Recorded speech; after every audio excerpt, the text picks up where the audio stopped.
Fellas, what is up?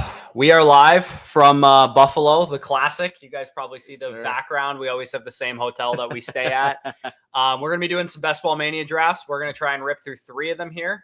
Don't typically stream at night, but, such is life when I forgot my passport on the way to Buffalo and I had to drive back to my house to get it. So we got here a little later than we wanted to, but, like I said, going to be a lot of fun as we usually do.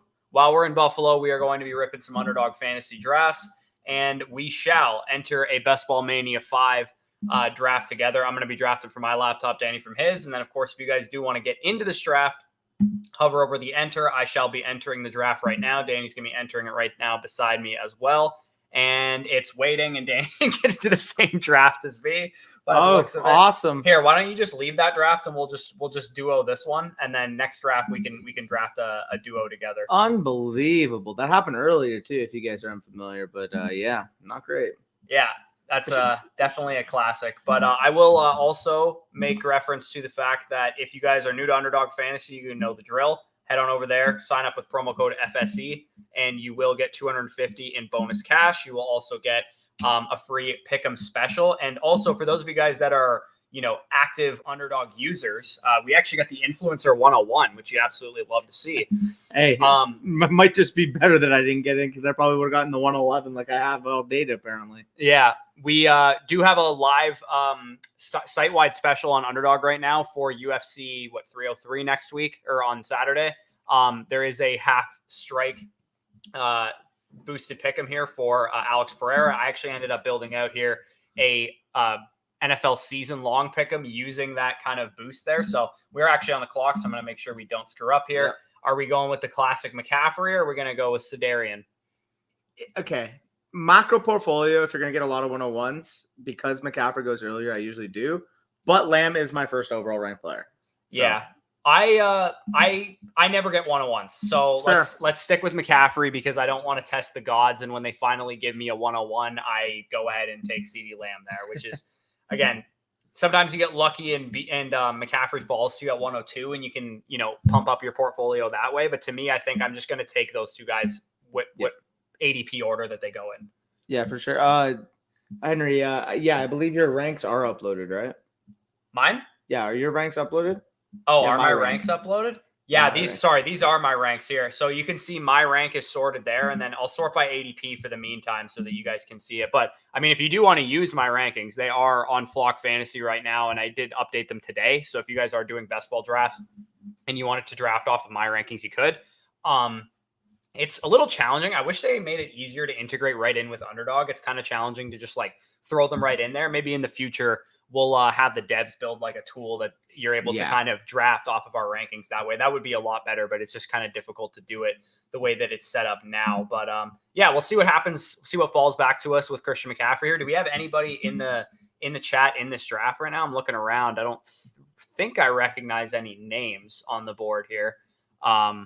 But if nobody, I'm assuming nobody got in because I literally entered the draft and it filled. I didn't even get in. So if one of you, King of QC got in, but I didn't get in somehow, even though I pressed the button at the same time as you. Yeah. Henry, by the way, Henry is shouting for us to do a big dog. Wow. I would be down. The only issue is it going to fill quickly, which is probably not in the middle of June. Are people going to be rushing to fill big dogs? I can't imagine they will be. And also we have this horrible habit of entering these drafts that are big time entry fees and then forgetting we're in them because they fill overnight or something. Which by the way, there should be something on that where they can't just fill and start at 4 a.m. Yeah, no, it seems wild that that's how they have it all set up. I'm not frozen, am I right now? Okay, no, this guy's just taking forever with his pick. I thought I was He's really frozen. Contemplating where he wants to go, eh? Yeah, we got a question from Jared here. He says redraft Derrick Henry or ETN. I'm taking ETN there. I don't mind Derrick Henry. Spot higher. I don't mind Derrick Henry. I think he's a fine option. I prefer the youth. I prefer the pass catching upside. And for the running backs purposes, I think the Ravens will overall be the better offense. But for ETN's purposes, the usage he's going to get, I prefer ETN. I think he's the better pick, but he also goes later in underdog drafts, so you could actually just fade Derrick Henry for ETN if you were looking to make that decision. So I actually have them ranked back to back right now, and to be honest, in most drafts, I would just take who ends up being cheaper. But I do have Henry higher, more so just confidence into the offense, confidence in terms of the touchdown equity, and especially worth noting, like the Baltimore Ravens, we could pretty much pay for a top 3 to 5 finish in terms of points per game. I'm optimistic on the Jaguars offense, but they do have a lot to catch up to the overall strength that we can expect for the Baltimore Ravens. Not to mention, I mean, Derrick Henry, sure, we could worry about, Lamar Jackson. Maybe he siphons some rushing opportunities, but they just simply haven't had a goal line rusher like a guy like Derrick Henry. I mean, Gus Edwards, for what it's worth, was a relatively efficient one, but when you have Derrick Henry versus when you have Gus Edwards on the goal line, well, guess what? How are you just going to stop not Gus Edwards, Derrick Henry on the goal line when you have to worry about both him and Lamar Jackson in the backfield? I really just think the value of both of them really gets propped up. And to be honest, I mean, Derrick Henry, once he falls to like the late third areas, but where I'm pushing the trigger on him, specifically because I like guys like Pacheco, I like guys like Josh Jacobs. Obviously, we mentioned a guy like Travis Etienne, where I usually just take the cheapest one amongst those guys, and typically it's been Pacheco and it's been Josh Jacobs, but I do feel like in a lot of home leagues, maybe you can kind of see all those guys going in the third round area together. Yeah, so we are going to be up on the clock again here soon. Barkley falling would be pretty crazy texture-wise because he doesn't typically fall this far. I'll just pull up the ADP. You guys can see my ranking. It's there, Barkley, if not, it's 2 wide receivers. Yeah, I mean, we have McCaffrey. Man, it's going to be hard to pass on Saquon if he doesn't go here. That's what I mean. Like, it's Barkley if he doesn't go, or if Barkley goes here, you kind of have to, right? Yeah, I mean, this guy took Lamb with his first pick, so it's possible he could stick with the old Week 17 correlation and grab the Lamb Barkley. That's what I would do in his situation, but he ends up going with Smith, same team, just different position. Barkley Neighbors. Yeah, let's go with Barkley here, and then Neighbors probably has to be the pick. Malik Neighbors is currently my highest rated wide receiver on the board here. Again, this is a little sketchy. I mean, I see a lot of red badges in this room. It's possible that we fall. It's possible that we fall behind at wide receiver, but I think it's too good to pass up a Saquon Christian McCaffrey pairing, to be honest. I mean, if you told people in 2020 that you can get McCaffrey and Barkley on the same fantasy team within a few years, I think everybody would be calling you an absolute idiot. Yeah, especially when Saquon's on the freaking Philadelphia Eagles running behind that offensive line, and McCaffrey's on the 49ers, and they would have been on 2 bad teams at the time. For sure. So we actually get a super chat here from Brandon, so I'll quickly read that. Redraft trade question: trade away my 11th overall and 64th overall for the 5th pick and the 134th overall. Currently have 2 first-round picks and the 8 and 11 overall, a 4th rounder, 3 5th rounders, a 6, a 7, 8, and a 9. Thanks, guys. So is this a keeper league or is this a straight redraft? I swear to God, Brandon, I've had a couple consults with Brandon. It's the Wild West. They trade all the time and everybody's got random picks all over the board. They know where they're drafting. And he just wants high-end players. So I think the trade in principle is probably a fine value. I mean, it depends who's available at that 5th overall. For you there. I can't remember it right now. Well, I can't remember if there's keepers or not. That's why I'm saying it, because if there is keepers, that's going to be a depressed 5th overall versus the 11th overall. Let us know, Brandon. Yeah, if you're talking, you got number 5, number 8, number 11. I mean, you could walk out of your draft with Justin Jefferson, Breece Hall, and Garrett Wilson or something in the first round, and that would be a hell of a nice start to the. He said no keepers, so yeah, I mean, I think I'd be okay doing that. You're giving up what the 64th overall pick is. Yeah. A 5th, 6th rounder. Like if you're doing the math here, you're talking a Hollywood Brown area. Yeah, like Ladd, Hollywood, maybe if you're lucky, someone like that. I mean, 134, you're talking Jahan Dotson, Jalen Polk, guys like that. I love Garrett Wilson, but if you're telling me I can even Garrett Wilson plus one of those guys in exchange for Jefferson, Amonra, Chase, Hill, Lamb, or McCaffrey, I would go for 500%. Yeah, I'd be fine doing that as well. Yeah. Plus, I mean, you could also grab Bijan at 5, and then at 8 and 11, grab St. Brown and Garrett Wilson. Well, he's not going to have 11 anymore. Oh, right. Yeah, I guess he won't have 11 anymore. But yeah, I mean, that's probably a fair deal overall. Again, Brandon's league is just a total Wild West where everybody's just trading all over the place. Yeah, like I said, Henry, we can experiment with a big dog. If I enter a big dog and there's maybe one more person to join or something, then maybe we'll stick it out and see if it fills. But if it's waiting for 11 people, we're probably not gonna wait for it to fill on stream here. Kat says, "What's up, fellas? What's going on?" Sir. Oh, we have somebody at the 3 spot. I think you might have mentioned. Yeah, I already. mentioned it. That's what I'm saying. Like, he got into the draft when I didn't, and I entered it at the exact same time as you did. He literally just snuck in there basically. And then, crazy. No, my ADP was different because it was my ranking. Sorry. 12 team Superflex Dynasty start 10 traded Deshaun Watson, Isaac Garendo for Joe Mixon, and a mid 2026 2. QBs are Kyler and A-Rod. I think I would have held Watson in that scenario. I mean, Mixon's a fine production piece, and a mid 2 is okay, but like I think I would rather just hold Watson. If you want to sell off a quarterback, sell off Rodgers is probably what I would have done. It because with Lamar and Kyler, you can afford to hold Watson and see if he turns into anything. But it's fine if you want to cash out. That's totally cool. I'm actually going to move us because we're blocking the board currently, so I'll put us up here. Yep, I'll get through some more comments here. Let me just see where we left off. Big dog, what up, fellas? What's up, cats? How you doing? Yeah, we were down here actually. Okay, all right, perfect. Toronto Dave's the same location stream. Let's go. You love to see it. To the max draft, Jacobs round 6, Kamara round 8, etc. Was Kareem streaming the draft I was in? No. So he was talking about Best Ball Breakfast this morning because I watched it when I forgot my passport and I had to drive back from Hamilton to my place to get it. I watched like Overset's entire stream today. He did a solo draft. He had Sean Siegel on for one. He had Crane on for one. He had JJ Zachariason on for one too, or Zachariason. I don't know how to pronounce his name, but in that draft, the first one that he did, he literally got Josh Jacobs in like the tail end of round 6. I think it was. It was pretty crazy. It was like 70th overall ADP. Yeah, no, that's absurd. And then the one he did with JJ, I think, was also like a wicked avalanche room as well. Oh, yeah, babe. Streaming live, Elite. I know one of you is about to take Aiden O'Connell in round 2. Yeah, no, I would rather mutilate my testicles than never do that. Fucking Christ. Hall went 11. JT went 24. What is going on? I started a draft. The first draft that we did when I got here, I got Bijan at 10 and I got Jahmyr Gibbs at 8. Or no, not Bijan at 10. I got Bijan at 8 and I got Jahmyr Gibbs at 18, which I thought was a pretty crazy start as well. I mean, maybe that's more common than I'm thinking, but to me, Bijan and Gibbs paired together seemed pretty elite. I got into 3 drafts since we've been here. Pick 8, pick 9, pick 11. Yeah. Okay, this is kind of a disgusting wide receiver board already that we're falling victim to, but I don't think we have a choice, dude. I think we're going to have to double tap McLaurin, Hollywood Brown here or something. And McLaurin even went. So are we gonna just take a tight end? I think we might have to. Yeah, you got to take Hollywood and McBride probably. Okay, I don't get a lot of McBride because I usually take Andrews over him. So because you're drafting with me, I'll do a McBride share. Do we want to grab Hollywood or do we want to grab Keenan?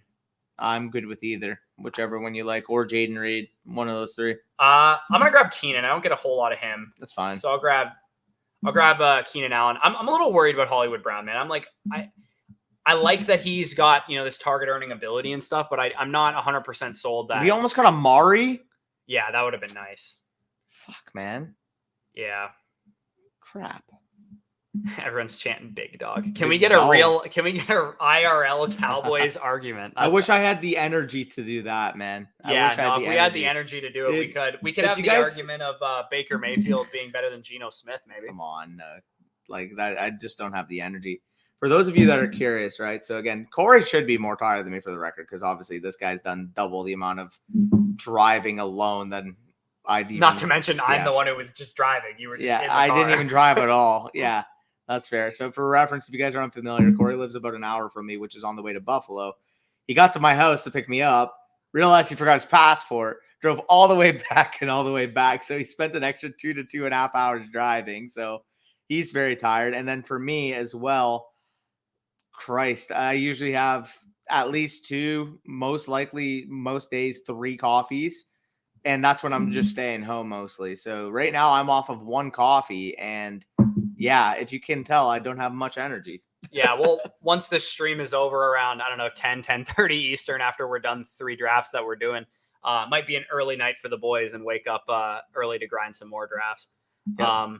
We got Henry says, I tried to join the sprint like 20 times. Once got down to 1 and sat there for 30 minutes. Couldn't really fill it. Annoying. No one does fast sprints. Yeah, I did a couple slows. Yeah, to be honest, man, I'm excited about these other contests, but with the limited amount of time that we have in the places we can actually draft in. I'm just focused on getting my BBM bullets in, and I'm probably not going to have a whole lot of time to do anything else. Like maybe I'll throw in some slow bullets into puppy drafts and, you know, things like that. But BBM is the contest that I'm always excited about. So I just focus on that. But I do want to get a couple slows into the sprint, the marathon, and those type of contests.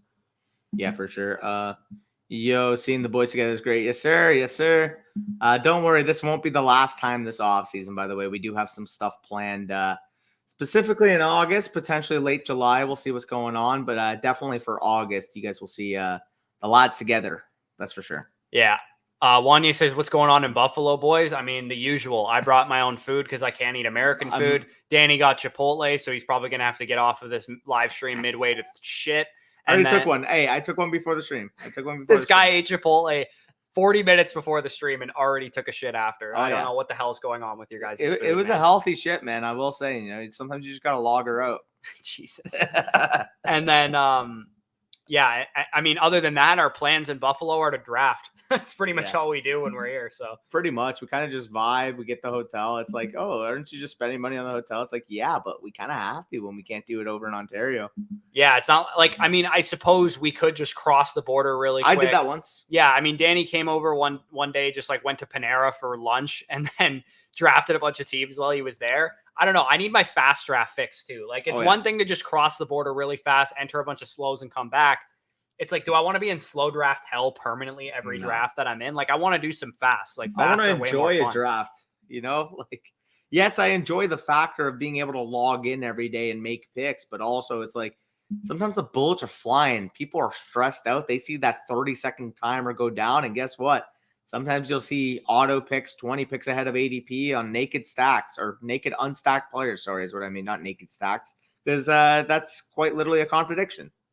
Naked stacks. Yeah, that would not work. That's jumbo shrimp type energy right there.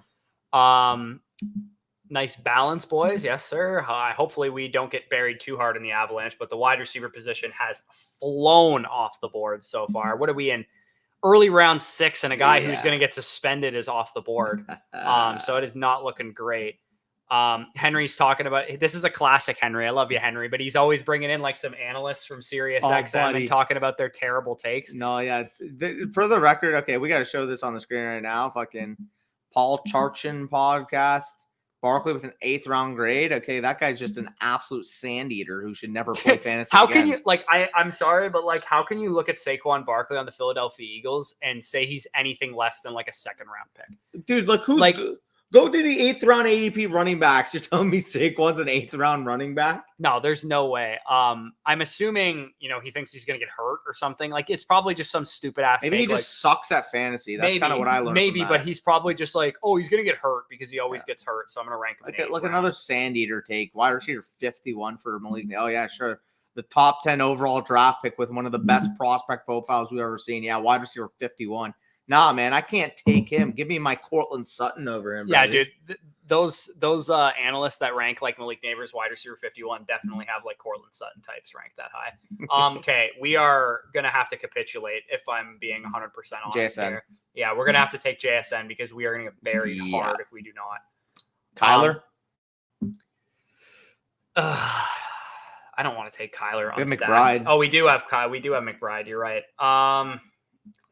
It's Kyler receiver. I'll let you make the call on that. Let's go Kyler. I don't want to fucking take Christian Watson over some of the names on the board right now. Yeah. This is one of those rooms where I wish we had taken CeeDee Lamb at the first pick. I kind of do wish we did, but like it's impossible to do that when you never get 101s and you're like, I'm not going to have any McCaffrey if I don't take McCaffrey when I go to the draft board. To the draft board, we would have assumed by our pick, the overall macro board, we would have assumed go up to the top. At least one of like Waddle, Nico, Ayuk, Evans, Adams. Like how do Adams, Evans, and Smith for sure should have been on the board. Yeah, no, we just got buried. We got buried hard there, so definitely not ideal there. But I mean, we'll take the 212 Saquon Barkley. It just puts you behind the 8 ball. Because imagine very rare. If we had gone Lamb and Barkley as the week 17 correlation, that's a really hard start to pull off. I was gonna say McCaffrey and Barkley may be even rarer. Probably, yeah. But it's when you think about it, it's not as rare because there's a lot of avalanche rooms. So McCaffrey, Fair. Barkley probably happens more than you'd think. But Lamb, Barkley is probably a little bit harder because in a room where running backs are going normally, like Barkley's never making it there. And then in rooms where wide receivers are going heavily, you have the guy who's going at the top of the board. I would for argue the if it's an advantage there. avalanche room, then the 101 most of the time is going to be Lamb then, no? You'd be Unless- surprised. I feel like even in avalanche rooms, people are still just, taking Taking McCaffrey McCaffrey. there. Makes sense. Garrett Mookie- Wilson is overrated. I don't know about that, dude. He hasn't played with any semblance of quarterback I play believe his in it. entire career. And I people, believe in the it's kid. one thing to just say, oh, Garrett Wilson's never had a quarterback, but he's also been elite even without one. You know Put what I up mean? Like he 1100 hasn't been elite overall from a fantasy point per game perspective, but he can't score touchdowns with the quarterback play he has because they throw like 12 a year. And they also like don't open up the offense at all when Zach Wilson is starting. Like all they do, it's like literally first down run, second down run, third down punt, like every single. He put up series. 1,100 yards with the Mo Hunter. Yeah, literally. There's nothing he can do there. Um, Alex is doing first super flex draft, half PPR. How important is picking quarterbacks?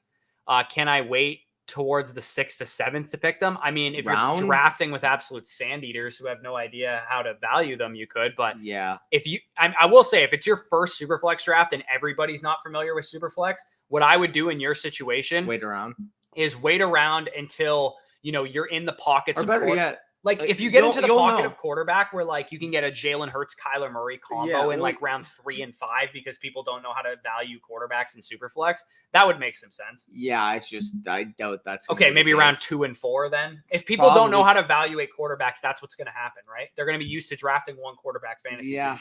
I mean, it's risky. Regardless, definitely. Dude, Jamison Williams is off the board after the 7th round. Like this is a crazy avalanche room. We might have to build out like Portland a 9 Sun, welcome to the squad. If he even makes it to us, get ready to learn Joshua Palmer is what we're gonna like. We're gonna need to pick a starting player just so we have some weeks. Give me an ad name Mitchell at that point, Christ. Mutilate my nuts. What a lie. If only you had taken Lamb. Yeah, dude. I know. Again, I would have been totally down to take Lamb. It's just when you get 1-1s, man, you got to get your McCaffrey exposure in because McCaffrey is the type of guy that you do not want to get buried by a 29 point per game season or some shit. Hey, how you doing, Tyler? How you doing, brother? You guys toast that wide receiver? We are fucked. We may be flambéed. We may be cooked. How do you set up a team console? We'll try to set one up a quarter way through the season. Got my team review already and trying to make moves. If you actually check the description of the live stream, it'll say book a consultation. And then from there, whether you're a Flock member, a Mother Flocker member, if you sign up for the year, you would get a free consult. So make sure you check that out if you haven't already. If not, if you just want a personalized booking, just a one-off, you're able to book it through there. You can book the $30 option with myself or Corey, or you can book the $50 option between both of us. So both options are available. There's also other ways you can get a free consult too that are in the Google form for the consultation. Yep. It sounds like we already did his team review. As I'm assuming, so he's probably already an annual. If he's on the site, then you can you can also purchase team reviews a la carte on the site as well. Yeah. But if you want to actually get on a Zoom consult with us, it actually makes a little bit more sense to do it that way. For sure.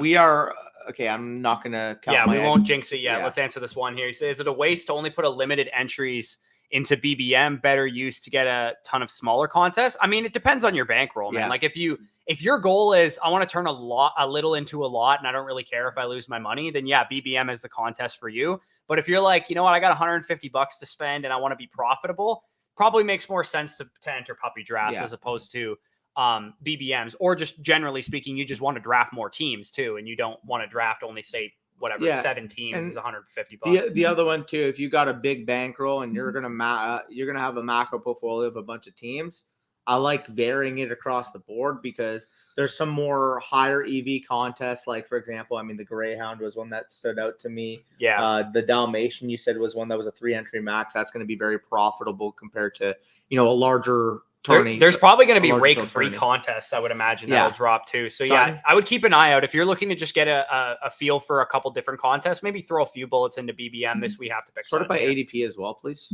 Oh yeah, sorry, we have this on my rank right now. Yeah. We could grab Lockett because we do have Smith and Jigba, although that might be kind of like a betting against our Smith and Jigba by taking Lockett kind of situation. What tight end? We have McBride. Okay. We have McBride. We have Kyler at quarterback. Do we want to just be a Lockett? Yeah, do we want to just grab Lockett here? Because I feel like we're going to fall behind hella if we don't. Yeah. I mean, I guess we're playing a DK Metcalf injury or something. I don't know. For me, he's also not the most consistent player too. So maybe like I mean, if the offense goes off, it's possible that both of these guys can hit. I'm a little skeptical that both JSN and Lockett would get there for us. For sure. But we're almost certainly learning Geno Smith for our second quarterback right now. Yeah, for sure. You guys are elite. Yes, sir. I eat American food and I'm 6'2", 165. I'm immune. Facts. Maybe I share it all out. True. Yeah. Did you guys study data analytics in college to get this level, or what's your guys scene? I watch a lot of different channels on y'all. The best one. So my degree is in accounting, audit, and information technology. So I mean, it's not data analytics that I studied, but I did do a lot of like spreadsheet stuff in college and a lot of stats courses and stuff. So I would say kind of I studied that, and I also worked as a financial analyst for like a month or two after I quit my job because I fucking hated it. But yeah, I mean, there's a bit of a background there, but for the most part, it's kind of just like curiosity. I mean, the reason that I do all these like exercises and studies and shit like that is because I'm just curious. Like, honestly, like I'm just like, oh, I wonder what it actually looks like an RB1 in fantasy. Like, I'll just break down all the components and shit. Like, that's kind of just where my brain goes. But yeah, I do have a little bit of a background in it. Yeah, and if you guys are unfamiliar about why I've become such a yapper, I actually started business and real estate over at the University of Guelph. So studied there 2.5 years or so. I believe it was the start of my third year is when I ended up dropping out because, again, at the end of the day, opportunity cost standpoint, spending more time being able to do what I love, especially, contributing to the channel. And, of course, just from a financial standpoint, if I knew at the end of the day, if I keep putting more money into university without really trying to actualize that degree in the long term, that's just going to add to the sunk cost of the situation. So instead of focusing on what I've already spent on university at the time, it was more so projecting forward, hey, like, if I'm not going to use this degree because this is literally what I want to do for the rest of my life, why would I put more money into something I'm not going to use? Yeah, and I knew 3 years into my 4.5-year program that I wasn't going to do it full time. So I probably should have taken the same route. Yeah. Unfortunately, that was a 1.5 years prior to when you did it. Yeah. And I didn't know how feasible it would be to actually like make this our full-time living. I had more information by you had a lot more information. So, and also you were kind of like, it was more COVID-y times, I think, too, for you. University, when I was like, for reference, if you guys are unfamiliar, so we started the channel early 2020. So my first year at university was the 2019-20 year. I ended up going there, start of it, normal university experience. I actually was studying for an accounting exam. And if you guys are unfamiliar with, I mean, you know him, but Noah, who used to work at BDG, Noah Perez, who works with Underdog now, he was actually helping me study for my accounting exam. And I remember that week was when COVID got announced. Classes got canceled. It was right around my 20th birthday. And the first video on the channel, you guys actually, fact check this by checking afterwards. But if you search by oldest channel or video on the channel, it was, I believe, March 29th, 2020. And to start the video, I'm mumbling and I call us the Fantasy Shaders. So it's a little bit of an Easter egg to the channel for sure. Yeah, it's not great, Bob. But yeah, I was 3 years deep into my collegiate. Like I was almost graduated when COVID hit. So that's why I was like, you know what? I'll just finish this degree. It's a good backup plan. Stupid backup plans suck. Like don't ever do backup plans. My degree sits in the fucking bottom of my desk drawer collecting dust. And I'm still paying student loans off as a result of it. So go all in with what you love doing. That's the moral of the story here. Amen. I mean, if you guys have a sustainable thing and you guys are passionate about it and you guys love what you're freaking doing. More importantly, you get good at it too. Because I think that's other part of it. Because it's one thing to say, follow your dreams. You can do anything. But you do kind of have to like realize that you're getting better at something. And 100%. We saw tangible evidence that our channel was growing. The feedback was solid. We could feel ourselves becoming better at this. So we're like, you know what? We could actually go full time with this thing. And that was always the plan from day one, 100%. But you never know, right? Like, I would have been content with, building a small following and then maybe someone hired us on to work for their site or whatever. Like that's initially why we started the channel in the first place. Yeah. It's pretty wild how your ambitions change as you see just the support. I mean, you guys made it possible with where we are today. Obviously, again, this is not a finished product. This is not nearly what the end goal will end up being. We want to continue providing that quality content. We want to continue providing you guys that value. And ultimately, as we grow through the process, man, that's going to help a lot. So, like if you guys watch some of the oldest content, man, like we're mumbling upon our words. We're screaming at each other, like all pretty four dusty. of us. Like, it's bad. But I mean, at the end of the day, the main reason why we leave that up, because I know some channels, you know, they may. Okay, quickly, we're on the clock. Just to interject here, do we want to tail off Chase Brown here? Maybe we haven't taken a running back in a while. We could grab Cooks. Cooks and Brown. Yeah, we could. I mean, we got 2 spots here that we could grab here. So we grab Cooks with one, and then we're gonna go Chase with the other. Yeah, I mean, we don't really have any stacking potential outside of Gino, which is probably what we're going to be looking at. Well, we're nearly done at wide receiver, which is nice because we do have 6 there. We survived. We survived the avalanche here. I mean, we got a little bit like safe with it. Yeah. I mean, Malik Neighbors is really and JSN too are kind of like ceiling this team plays. Screams Demario Douglas. We're going to need ceiling plays at other positions, and thankfully we have 2 guys who could finish as RB1 overall on our team, and McBride who could finish as tight end 1 overall, and Kyler has a high ceiling too. So I think part of the thing that people get messed up on is like you don't always need like an elite receiving core. Which is like 100%. Sometimes it's impossible. Like it's really hard to build out an elite receiving core if you deviate for elite running backs at the top of the board and deviate for an elite tight end that we did and deviate in the 8th round or whatever for Kyler Murray. You're kind of going to need your wide receiver core not to just not fuck it up. Like just get your points, get on base, be solid, get on base, hit, give me a ground rule double or whatever. Like my Christian McCaffrey, Saquon Barkley, and McBride, Kyler stack is the home run that we're aiming for with this team. We're money balling this wide receiver core. Just show me the OBP and we'll be good from there. But going back to the other point, right? Like one of the main reasons, again, I know some channels like potentially delete some older content, but it's really a pride thing, being able to look back at some of those earliest videos, know just how we're able to get to where we are now, despite that content not being, let's just say, the quality that we would expect nowadays. I remember being proud of it, too. Oh yeah, the first video that you and I did together, just the 2 of us, was what did we call it again? What was the series called?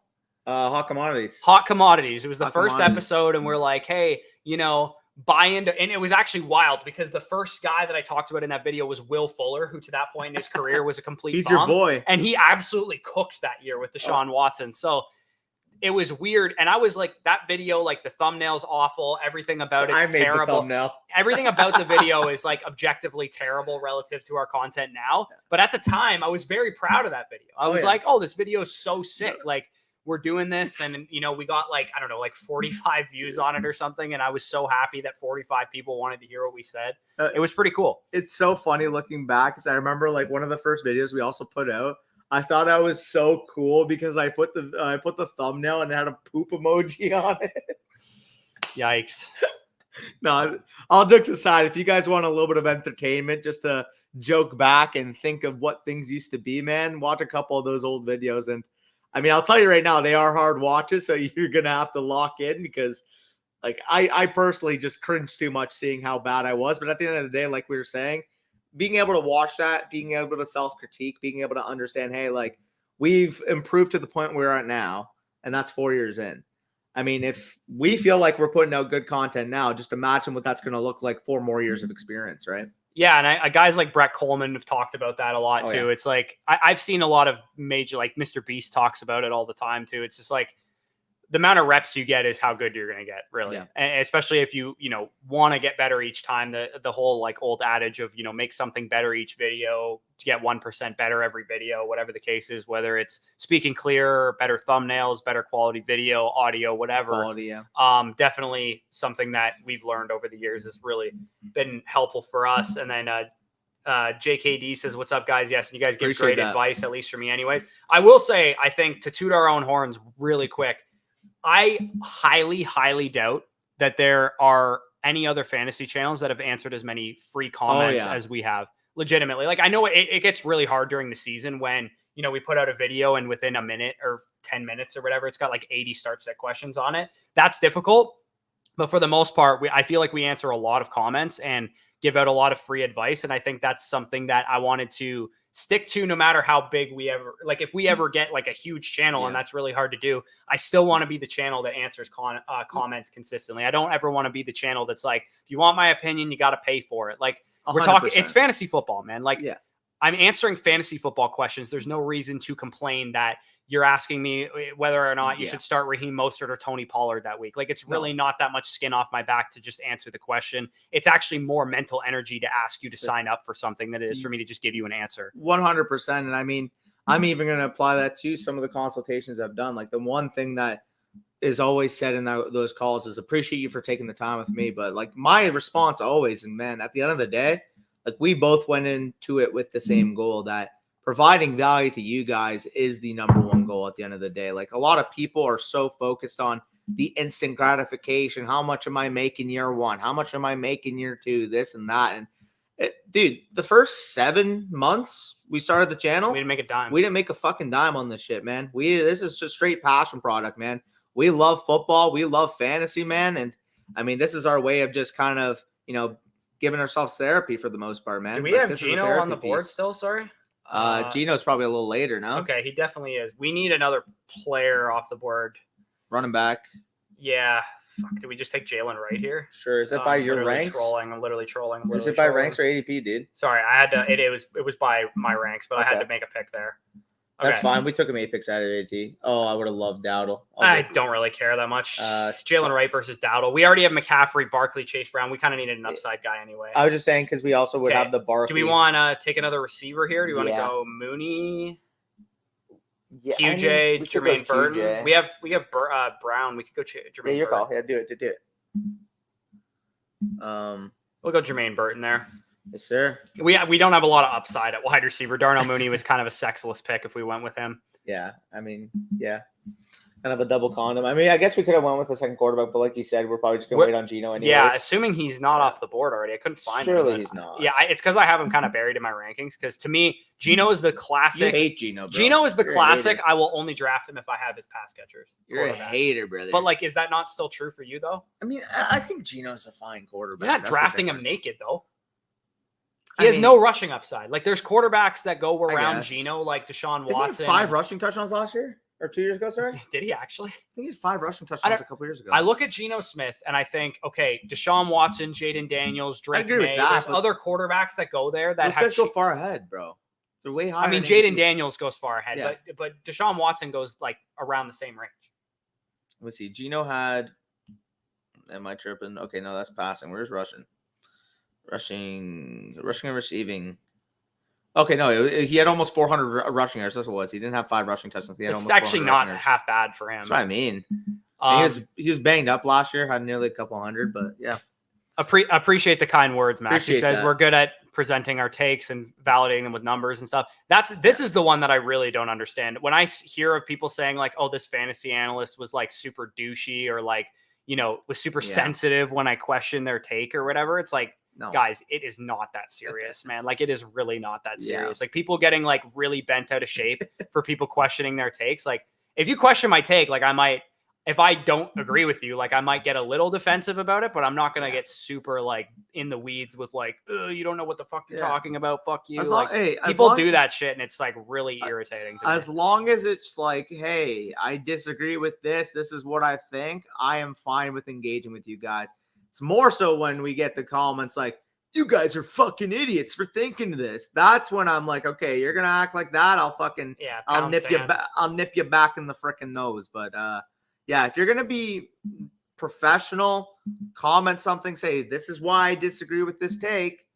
I have no problem going back and forth. It's just a lot of people come at it with a very aggressive approach. And that's when, I mean, you're going to get aggressive. I'm going to get aggressive. I'm a thick Italian that can bark back sometimes. You know what I'm saying? Yeah, you guys are loud. I did learn that while yeah. I was over in Europe, that everybody in Italy is loud. Oh, yeah. We'll definitely be loud on Saturday. I'll tell you that, eh? Yeah, we do. Big game. We have a little Swiss-Italy showdown, which will yeah. be kind of fun for the Euro Cup this week. Little Sharky says, my primary plan was to play guitar for change on the beach. My backup was college. Almost 20 years into that career, miss playing tunes. Follow your dreams. Always follow your dreams. dreams. It's never too late. Amen. Dude, Amen. I saw I think it was like a 60-year-old guy singing opera in the square in the middle of Sicily. I don't know how long he's been doing it. I don't know if he does it for a living, but he was just kind of doing what he wanted to do. So, I mean, I don't know how old you are, Little Sharky, but if you're 55 years old and you want to dust off the old guitar, get a tuner and a capo 100%. and just rip it down to the beach, you are never too old to do that shit. 100%. I mean, heck, I mean, not the same, but same thing. Not the same, but fuck, what am I trying to say? For me, it's like, even though I don't do it, like, I'll enjoy a good sing every now and then. I'll put on a song and I'll start singing something. And sometimes I'll go to the karaoke bar with the boys and I'll start singing something. Again, something that I've always been passionate about is just music as a whole. I've always really just enjoyed music to wind down. So for me, it's like, hell, every time, not even just in the shower, but when I'm in the backyard or like I said, when I'm going to the karaoke bar, like I'll find a couple songs that I'll learn how to sing and I'll just start going passionate about it. I mean, you've never heard me sing, but I can low-key rip it sometimes. Belt out a few tunes. Oh yeah.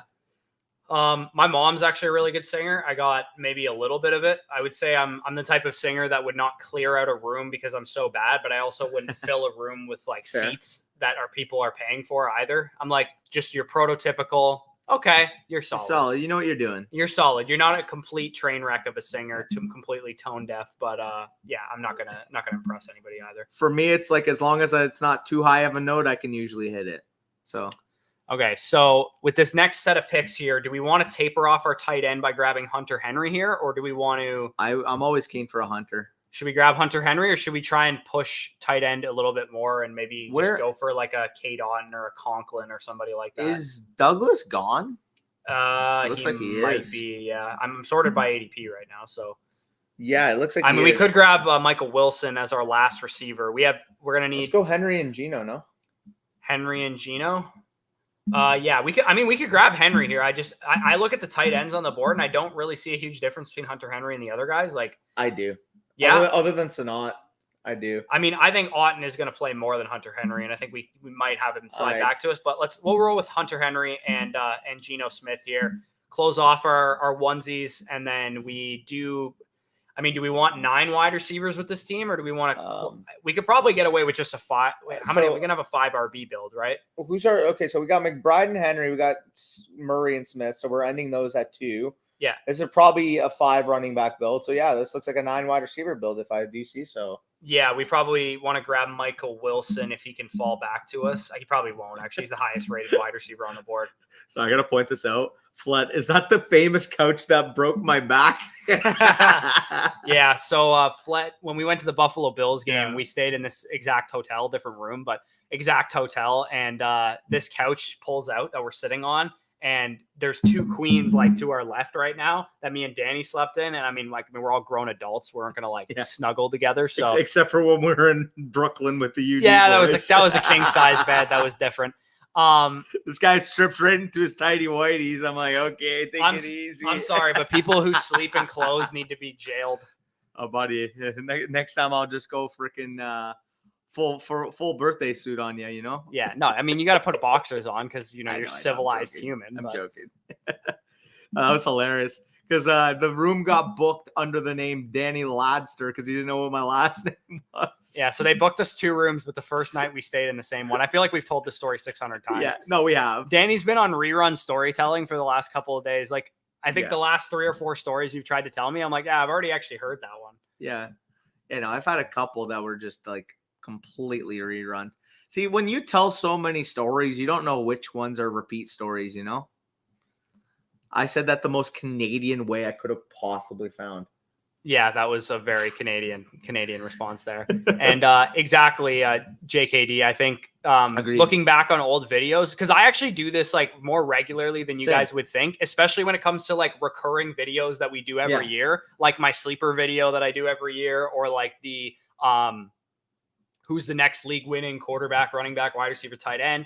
I mean, I just did this recently with the wide receivers and running backs to target and avoid videos, looking back at how I did those last year versus how I want to do them this time. The progression of, I want to make, if I do those videos every year, there's like a select few videos we're going to do every year. I want to make them better every time, right? Like the fantasy space is ever evolving. The casual fantasy player is better than they used to be. 100%. There's way more expert fantasy players than there ever used to be. So we have to get better. Otherwise, we're falling behind. If we still gave out the same cookie cutter advice that people gave out in 2016, there'd be absolutely no reason for you guys to subscribe to us. Like if we were coming on here and going, Austin Eckler's a bust because he's going to go in round 4, then you'd think we're complete morons because you know he doesn't go in round 4 in any serious league. So it's all about kind of understanding the landscape, and it's getting challenging, man, because with sites like Underdog, there's, you know, a lot more different textures, league to league, home league to best ball. And that's why I always say this is the best place to practice for your home leagues, because you are drafting the sharpest ADP, so that when you're in your home league drafts, if you got 100 puppy / BBM / whatever drafts under your belt, and you go into your home league draft and you recognize that it's round 5 and Malik Neighbors is on the board, you're going to be like, this guy goes way higher on the site that all the sharps are playing in. That is a smash value. You don't even really need rankings at that point, honestly, because you've gotten so many reps in. If you're practicing guarding against Kevin Durant, you're going to show up to your high school game and strap the hell out of whoever's across from you.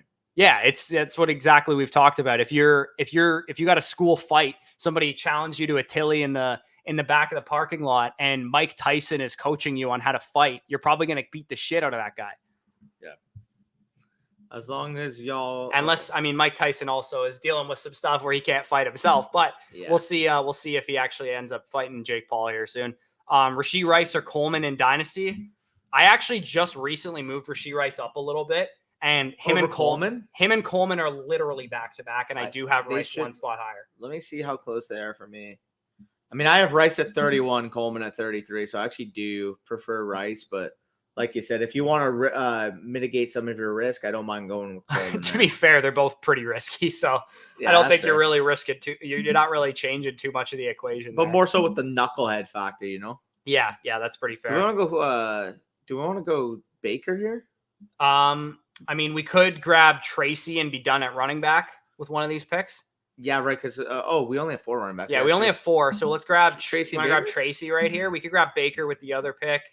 Do we have any other correlation? I mean, we could grab Zay Jones because we have Kyler. Michael Wilson. Is he there? He's already gone. Okay, so we could grab Zay Jones to go along with McBride. He'll fall back, bro. He'll fall back. Yeah, he always does. Okay, so we're gonna grab Baker for some upside here. Who takes an unstacked Zay Jones when we have Kyler? That is a fair point. We also, the worst case scenario, could just take Greg Dortch with our last pick. That's probably just the better pick, to be honest. Yeah. Y'all are the GOATs easily. Appreciate that. Space. Appreciate that. How often do y'all see each other? And when you do, how do you greet each other is what I'm assuming you meant to say here. Hug, fist bump, a bow. It's usually him pulling up to my front door saying, hey, can I quickly use the washroom before we go to Buffalo? That's usually how because I usually drink a whole ass tea before I go and pick him up, and I need to take a piss immediately. Today, how we greeted each other was, dude, I fucking fucked up so hard and forgot my passport. Yeah, and then you went back. And then he's like, you want to come? And I'm like, I'm good. I think I'll just chill and watch the soccer games, but let me know when you're back. Facts.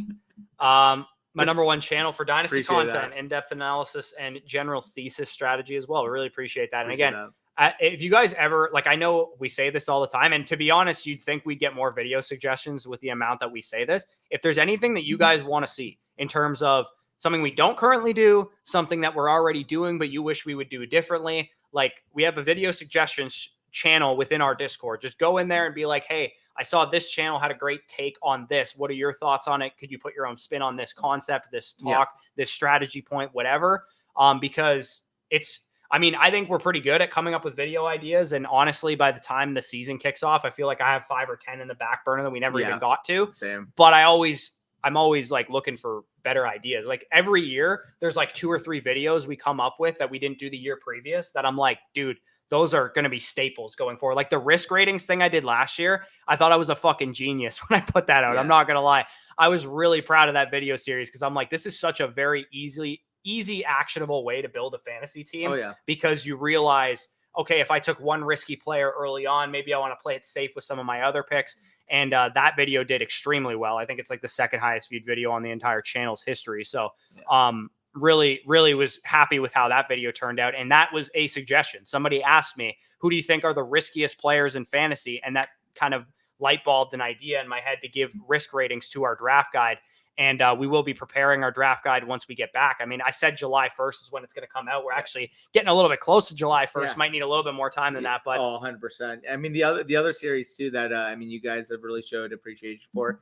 again, never really hits on YouTube because obviously YouTube, the certain algorithm wouldn't let it. But just specifically, you guys DMing me saying, "Hey, I appreciate you guys for like really contextualizing player season." So for reference, the contextualized game logs, aka the True Series that we're putting up over on the Flock site, basically where I go through all of the high-rated players in terms of ADP, kind of give you the gist, the context for what their season looked like. What contextual pattern could we see from past season to project moving forward? And a couple of guys really stood out last year. Like if I remember specifically, CeeDee Lamb when Dak was healthy really stood out. I said, hey, listen, he's kind of being priced where the expectation is now, but like the expectation of him being a 1,300 yard, 9 touchdown receiver, which he was last year, I thought there was a little bit more meat on the bone for him to potentially have the blow up that he did this year. And I mean, I'll tell you right now for free, one of the big game plans, one of the big patterns that you'll see about the Cowboys is their splits week 7 on. Because if you guys are unfamiliar with what happened in the season,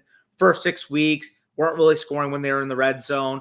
Run the ball on 1st and 10, 2nd and 10, didn't really figure out their offensive identity. We really started, of course, by the way, I have to make everything about the Cowboys, but we really started to see them develop that identity in the Chargers game on once Dak got a more autonomy of the offense. And CeeDee down the stretch, wide receiver 1 in fantasy. Dak down the stretch, quarterback 2 in fantasy. The whole offense, I mean, was really seeing stride. So, again, that kind of goes back to the point. Everybody just thinks the Cowboys specifically are going to fall off the face of the earth on offense this year when out of their offensive personnel, you are losing a starting wide receiver, sure, but he was the worst graded receiver in the league. Are we really worried about everything else there? Yeah, there's your regularly scheduled Cowboys tangent. Tying it back to the risk ratings video, I believe last year the safest player that I said in round 1, all of round 1, was CeeDee Lamb as well, because he was the only receiver going in round 1 who had elite, potential. I mean, excluding like Jefferson and Chase or whatever. But also had good quarterback play and had the youth on his side, unlike, some of the other guys that were going in that first round area. But yeah, getting to the end of this draft, we will be firing up another one, and hopefully Danny can get into this one, and hopefully some of you guys can get into this one as well. And Vorador says he's going to join us for the next one. So yes, we would love to have you in here. As long as y'all were hole to hole, you're good. Settle down with that shit. I just jumped into a BBM and got picked 2 and started Lamb, Barkley, Evans. Okay, won't tell you anymore before I bore you, but I thought that was interesting compared to what you were doing. Yeah, I mean, getting Evans at in the 3rd round as opposed to like at the late 2nd where he went in our draft kit. We were actually on the clock here. What did we say we needed? Another receiver. Yeah. Do we want to grab Elijah's not sorted by my ranks right now? Greg Dortch. Yeah. Grab Greg Dortch. Get ready to learn Greg Dortch. Anytime you have Kyler Murray, that is always the case. Lil Sharky says, which one of you is Batman and which is Robin then? I'm assuming you mean like from bed? I'm assuming you mean from like a fantasy analyst standpoint. I don't know. Honestly, I feel like call it Bonnie and Clyde. I feel like we have differing skill sets, to be honest. I feel like, generally we think about the game very similarly, but I think obviously because of what I went to school for and stuff, I feel like I'm like way in depth with the numbers. I feel like you bring a lot in terms of relatability and dynasty strategy to the table. I mean, if I'm going to keep it at like 100%, this is the most real statement I've ever made and any fantasy analyst has ever made. Danny's dynasty portfolio has better teams than mine. So that gives you a good example of like, real life application versus like, strategic theory and that kind of thing. I mean, It's not like my portfolio is bad, but I mean, the main thing for me is just the relations, I would say, in dynasty leagues. I mean, I always tell you, like, dude, like when I say the relationships I build with even you guys, I feel like people underestimate you in trade negotiations all the time. That's what Scott told me. He's like, Danny's a fucking shark in trade negotiations. And I feel like people don't know that he's a shark in trade negotiations. Well, because I have the happy-go-lucky vibe to me. So people think like, oh, like he's kind of just yapping sometimes. And then I just end up making some beautiful deals. I'm not going to lie. Yeah. All right. So we're going to cue this thing up again. Best Ball Mania 5 flagship contest, $1.5 million to first as well. Underdog Fantasy, if you guys are new and you want to join some of these drafts, you can win, like I said, $1.5 million to first, $750,000 to second, $15 million in total prizes, and promo code FSE for $250 up to bonus cash there. And then I am joining as well. And it says we cannot detect your location. Waiting for three. So am I not going to get into this draft? Where's my phone? I got to haul ass here. Two. Quick. 1. Oh, I got to leave. Okay. Your draft is filled. Oh, you fucking bastard. I didn't leave, didn't I? I clicked. I got the 107. All right. Guess who's in here? Is Giga Chad. Classic. Giga Chad is in my draft. Can we just share your screen then? Yeah, we'll do that. Screw it. I guess we're just gonna table another one. I almost fucking literally ate it. So Giga Chad's in this draft. Here. I don't think the boys are familiar with the Danny Ladd 21. I don't know if they are. we are completely discombobulated at this point in time right now in terms of trying to get into these drafts together. But you know what? It's whatever. It's honestly probably better that we're drafting the team together as opposed to both drafting separate teams anyway. Can I get a top 6 pick for once though? What is this? I've gotten 7, 8, 9, and 11 in the drafts I've been in so far. Christ. Yikes. That is insane. What do we got here? I was debating why would I want to play against good players? I rather try and win. That's definitely a fair point, Henry. Definitely a strategy, a pillar that people could stick to is not to draft with us. But I mean, you know, we make mistakes like everybody else. Yeah. I would say too, sometimes it is a little easier drafting with people that do know what they're doing because if they don't snipe you on naked stacks and, you know, that kind of shit, they kind of stay in their lane and kind of stick to their correlations and stuff. Knowing that Cat's picking in front of us, we gotta hope that Beck takes a running back here. Yeah, but I mean, we do also like it is nice when a complete sand eater takes like Debo Samuel at the 109 or whatever. It is. And that's what I expected. Okay, I think it's gotta be Bijan. Yeah, I don't think I can pass on Bijan here. If St. Brown or Jefferson had fallen, that would be different. But yeah, I think we got to take Bijan here. We could go Brees too. It doesn't really matter to me. Yeah, one of the backs. That's kind of the cutoff point. And that's why I think the 107 pick and then the 109 pick are my least favorite picks because the 107, like you feel like you missed out on one of those top receivers. And then the 109, it's like, well, you also miss out on Bijan and Brees to the point where, like, again, Brown, Puka, Garrett Wilson, really solid 1-2 turn picks. But the problem there is that you get the 109 and you're also missing out on like Marvin Harrison Jr. And in most drafts, you're also even missing out on Drake London. So, unless you get lucky and take a Nico Collins, which that didn't even happen to me last time. Nico Collins went the pick before me when I got picked at the 109. So, just not a fun pick. I'm not going to lie. Yeah, no, it's sometimes you kind of get boxed out of that tier break of wide receivers here. TC says, would you trade Stephon Diggs for Will Levis and George Pickens in Dynasty? What? How is this possible, dude? I'd rather have George Pickens straight up than Stephon Diggs in Dynasty. Excuse me? How are you getting Levis on that too? I guess, I don't know, maybe it's a 1 quarterback 10 teamer and then Levis probably isn't really worth anything, but that guy to the shed. If that's a super flex league, like I'm easily doing this, but I would do this in a 1 quarterback too, because I literally prefer George Pickens to Stephon Diggs in Dynasty. What are your expectations for JSN this year? I mean, I think he's going to be better this year than he was last year in terms of expectations. Can he be a top 24 wide receiver? I think that's about the expectation you should have for him, specifically because if he's the receiver that I think he can end up being, Lockett showing the signs of decline last year, DK Metcalf not being a true alpha number 1, there's a real possibility JSN could lead that team in targets. And going into this year, revamped offense now, obviously with the change at offense coordinator, I'm cautiously optimistic. Again, you're kind of getting a nice little discount compared to if he had a huge year. If he had the huge year, he'd probably be a 2nd-round pick. But because he had a relatively disappointing season, you're getting him basically cheaper than you were last year. Yeah. What are we looking at on the board? Nico went. Oh, Christ. I'd be down for Olave here. I wouldn't. We could grab Waddle too. It doesn't matter. I'd be cool with Waddle. Okay. Yeah. Either one works for me. Okay. All right. I like Waddle. I like the Waddle's probably going to pay off where he's going to begin with, and also has contingent upside if a Tyreek injury happens. So I think he's definitely of the number 2 receivers. I feel like he benefits more than Smith would benefit and Higgins would benefit. And, you know, those guys would benefit. I suppose if Collins went down, Diggs would be a huge beneficiary. Yeah, he would. And vice versa. But, I think Waddle being where he goes and the way that offense is schemed up, you'd have to figure that some of those design touches and over the middle kind of like crossing patterns that Waddle doesn't really get with Tyreek healthy on the field, he might get more of those if Tyreek were to miss any time. For sure. Oh my God, an expert took Eckler in round 4 of the Fantasy Index best ball draft. They do. Doesn't sound like an expert to every me. year. And Henry, my question is, why are you still watching this content? Probably just does it for the like the entertainment value. Yeah, maybe. Just seeing these absolute sand eaters pose as experts, taking Eckler in the 4th round, man, they really know ball.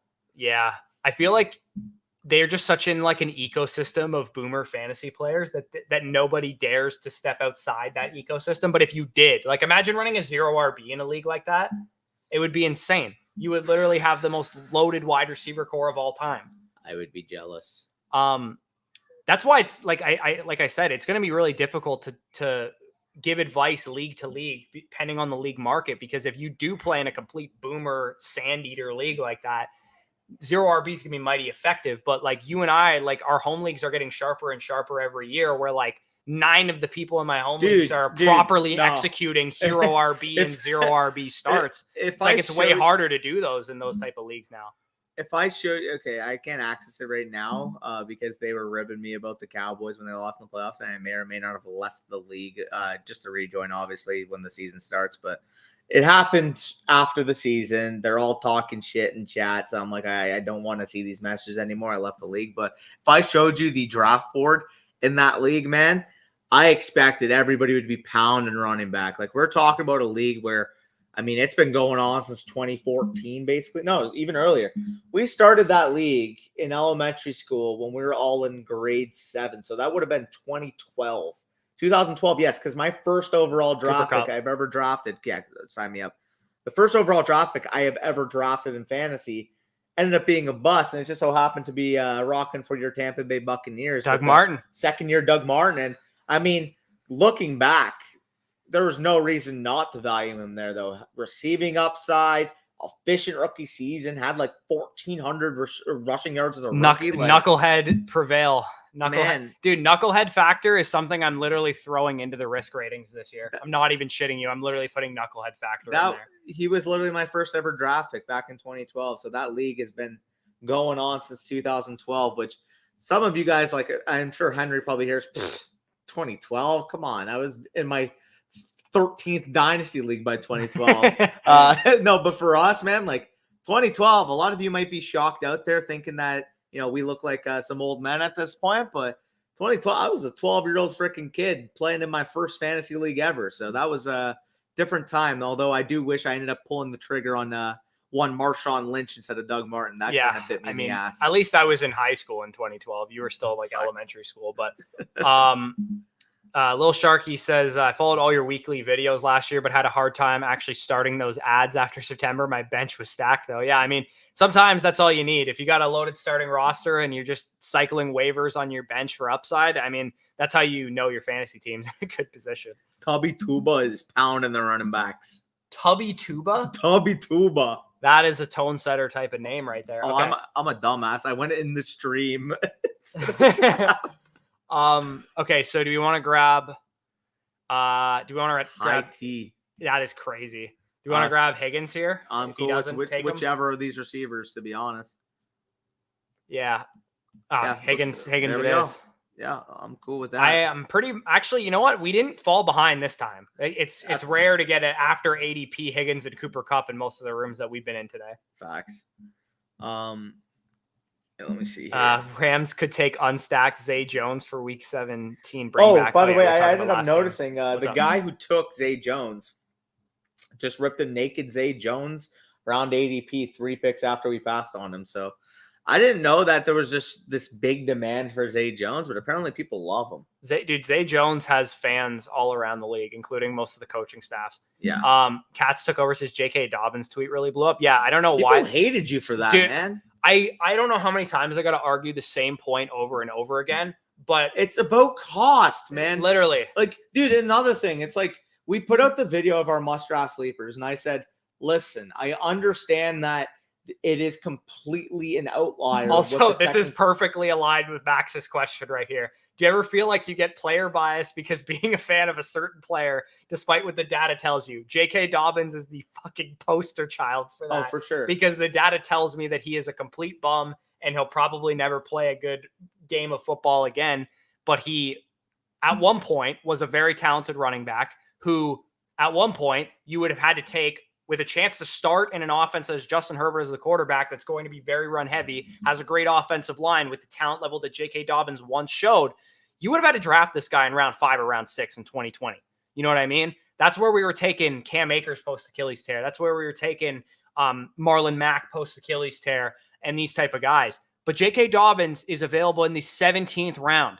So my entire point of that tweet that ended up kind of blowing up was Daniel Jeremiah, who covers the Chargers professionally, he's literally the voice of their radio show or their radio broadcast, said, if you're in a fantasy draft J.K. Dobbins on the Move the Sticks podcast, talking about the running back cores around the league. Him and Bucky went and ranked all the running back cores around the league.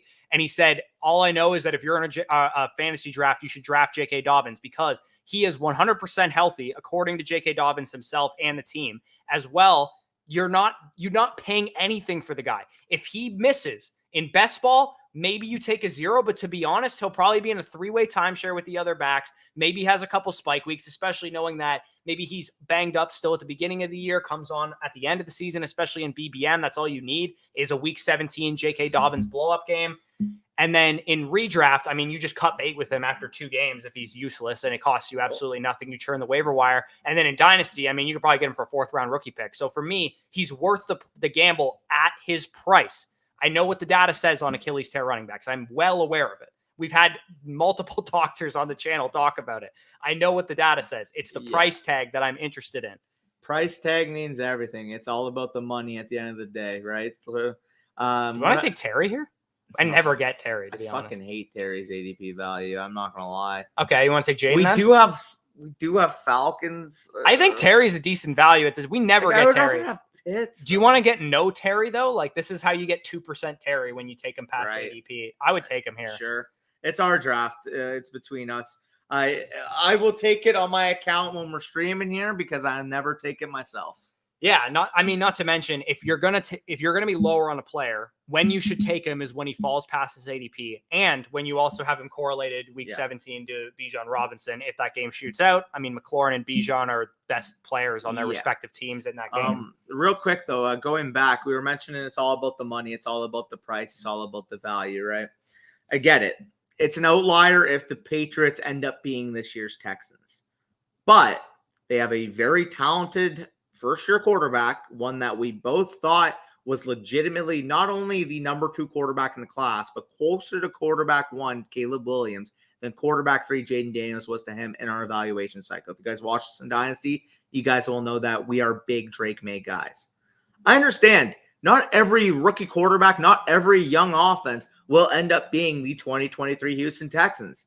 But in the odd case that they do overperform expectation, especially at 15th plus round opportunity cost. Which, by the way, they don't need to be the Texans to overperform expectation. That's them crushing. If they're the Houston Texans, they would crush. They win your league if they're the Houston Texans. They straight up on their own. If you get Drake May in the 17th round, he becomes CJ Stroud. That wins you your league. If you draft the Mario Douglas in the 15th round and he's Tank Dell, that wins you your league. If you draft Javon Baker or Jalen Polk, or, I mean, I'm not even as high on him compared to some of those other guys, but even like a Kendrick Bourne and Hunter Henry 9 touchdowns if they're a good team next year. We're talking about an elite level quarterback potentially sustaining the offense around him. And I get it. If you're not a Drake May guy, you're probably thinking I'm just talking out of my ass because you don't see it in Drake May, and that's fine. Ultimately, a young quarterback, I'm willing to overlook footwork issues when they have a rocket arm, when they have mobility, when they have the ability to create out of structure. When they're 21 years old. Like, ultimately, that was his 2nd year starting in college, man. We're comparing him to some quarterbacks in this draft cycle that have been starting for 4 or 5 years. Yeah. We had to get our takes out Pitts? I mean, if Pitts falls, this would be hopefully Tubby Tuba doesn't fucking ruin the parade. Does he have any running backs? He has receivers now. He's got 2. Come on, Tubby. Don't do it, Tubbs. Don't do it. There you go, Tubbs. He wanted the ladster. He wanted him a little ladder.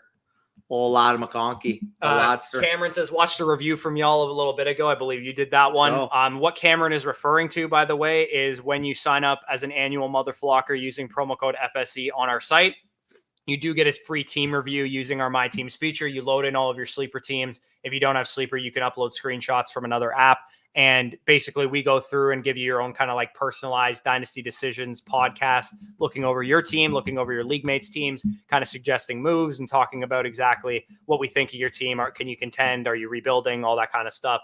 Very similar to Dynasty Decisions, only you get that sent to you kind of as soon as you sign up for the review. You should get that within 24, 48 hours. And yeah, it's a free fee. You get a free voucher every year that you're a annual mother flocker using our code. And you can also actually purchase them a la carte if you want more. If you're in multiple Dynasty leagues and you want us to break down all of your teams, you actually get a 30% discount if you're already signed up to the site on the a la carte purchases. And we will actually have start sit questions, trade questions, those kind of things coming to the site as well. And I mean, YouTube takes a nice haircut off of Super Chat. So that would be our preferred way of donating to the channel. And we'll also give you video and voice answers to those too, instead of just, we answer it quickly in a live stream and move on. We can give you like a little bit of a lengthier answer if we're just giving you a voice recording and sending it back to you or whatever, which is what we're going to have the functionality to do with those start, sit, and trade questions, which I'm quite excited for.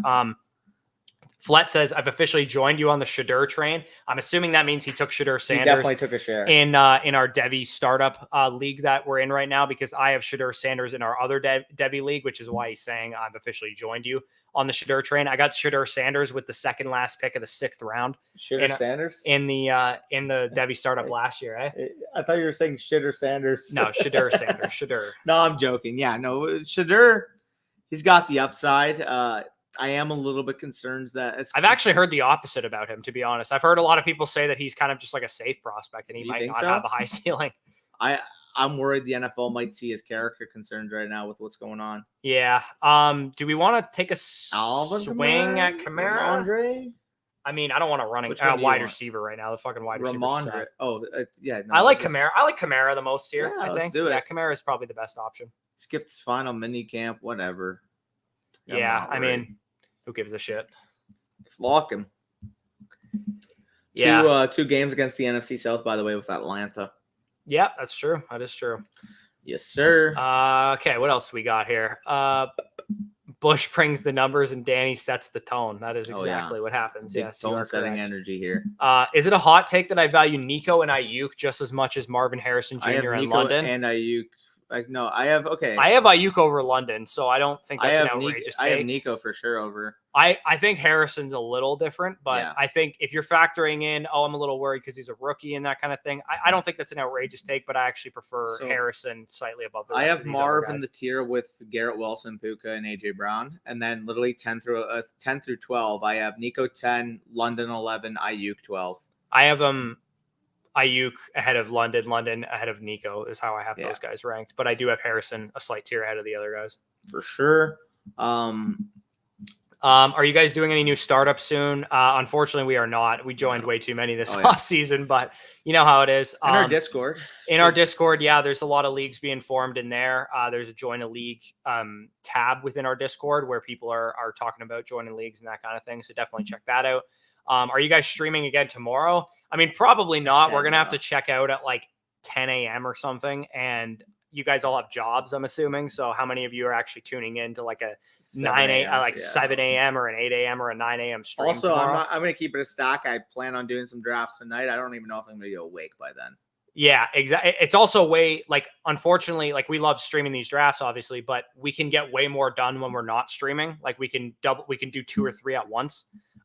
Which we would obviously not subject you guys to via stream because that would be completely now people are going to request utterly unwatchable. But people are going to request that soon on a stream now that we suggested it. That's like the TikTok of fantasy drafting. It's like when people are showing a video and then they like distract viewers with like a video of Subway Surfers in the bottom corner.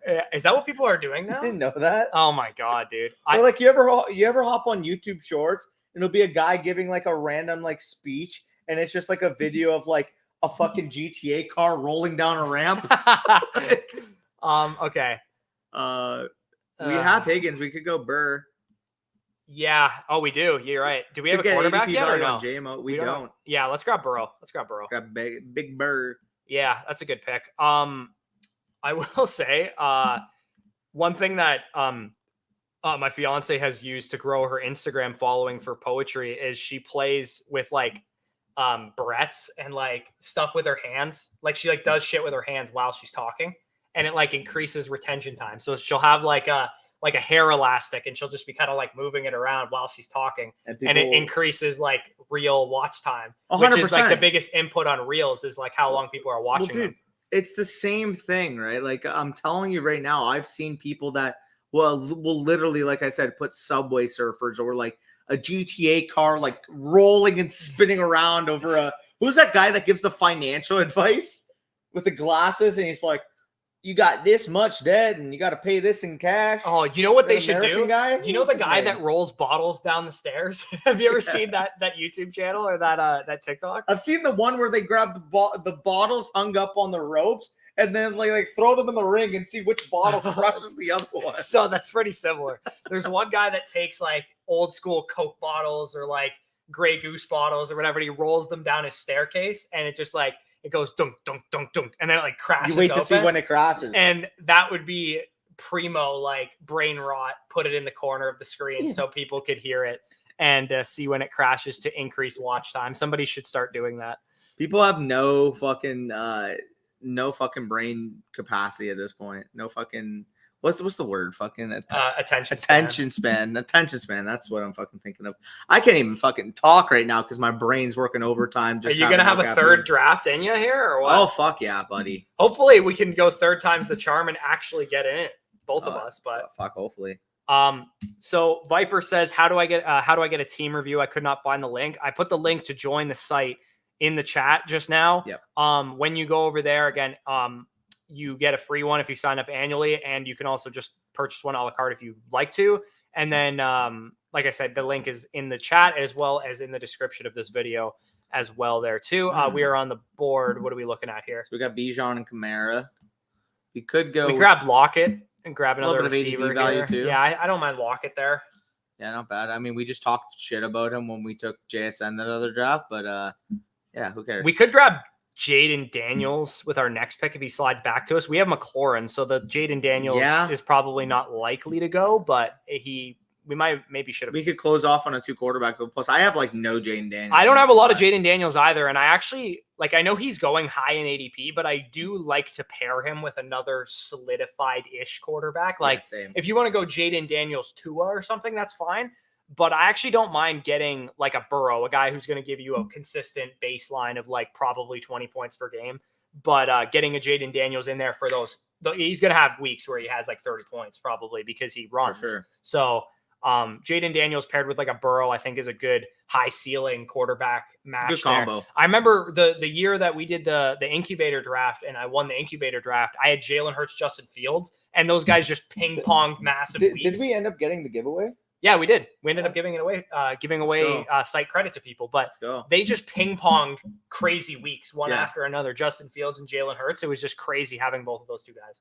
Right, because you would have got them both the years that they broke out, right? Yeah, Hurts was like a high pick. He was like a 7th rounder, I think, or a 6th rounder, and then Fields was like a 12th rounder or something. Oh my God, I remember what happened. That was the year I bet on your Bucks and the Rams that year. Yeah, not great. Yeah, that was the year after the Rams Super Bowl. Yeah, not great. Fun. Not great.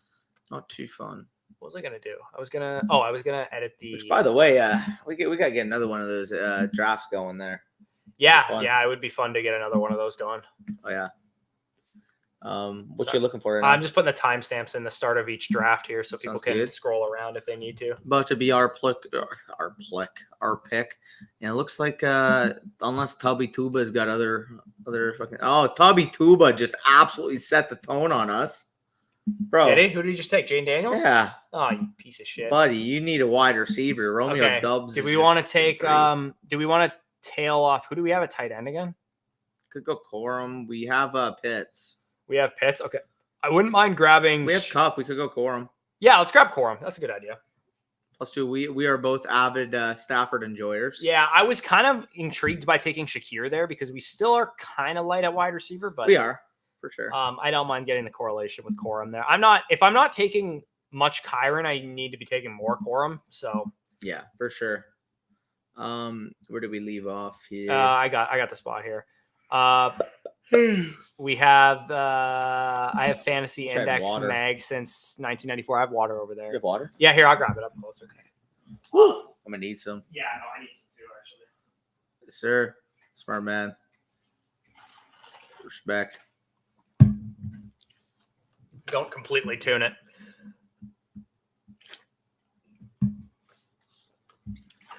Holy crap, needed. I need to start packing a water bottle. Yeah. It's a smart man. They have I think you can fill it up down in the lobby. They have Really, like a eh? water thing there. Oh, that might be clutch. Yeah, I might have to. Am I a full degen if I just take a paper cup down there? There's a full glass actually. Yeah, there's a big ass glass there. I might rip the glass.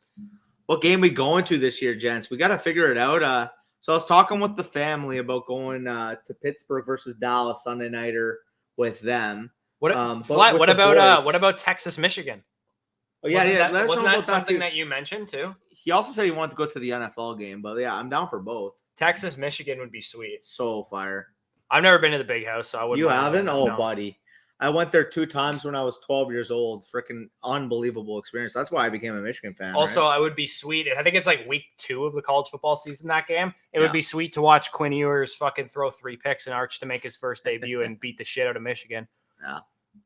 That'll be an interesting game. I'm curious how it rolls. We might not score. Yeah, Henry said he started playing Redraft in 1990 and Dynasty in 1997. That's crazy, dude. Yeah. You literally, I mean, neither of us were born when you started playing Dynasty, which is crazy. Mental. Are we taking a Cooks? Unless Katz just decides to not.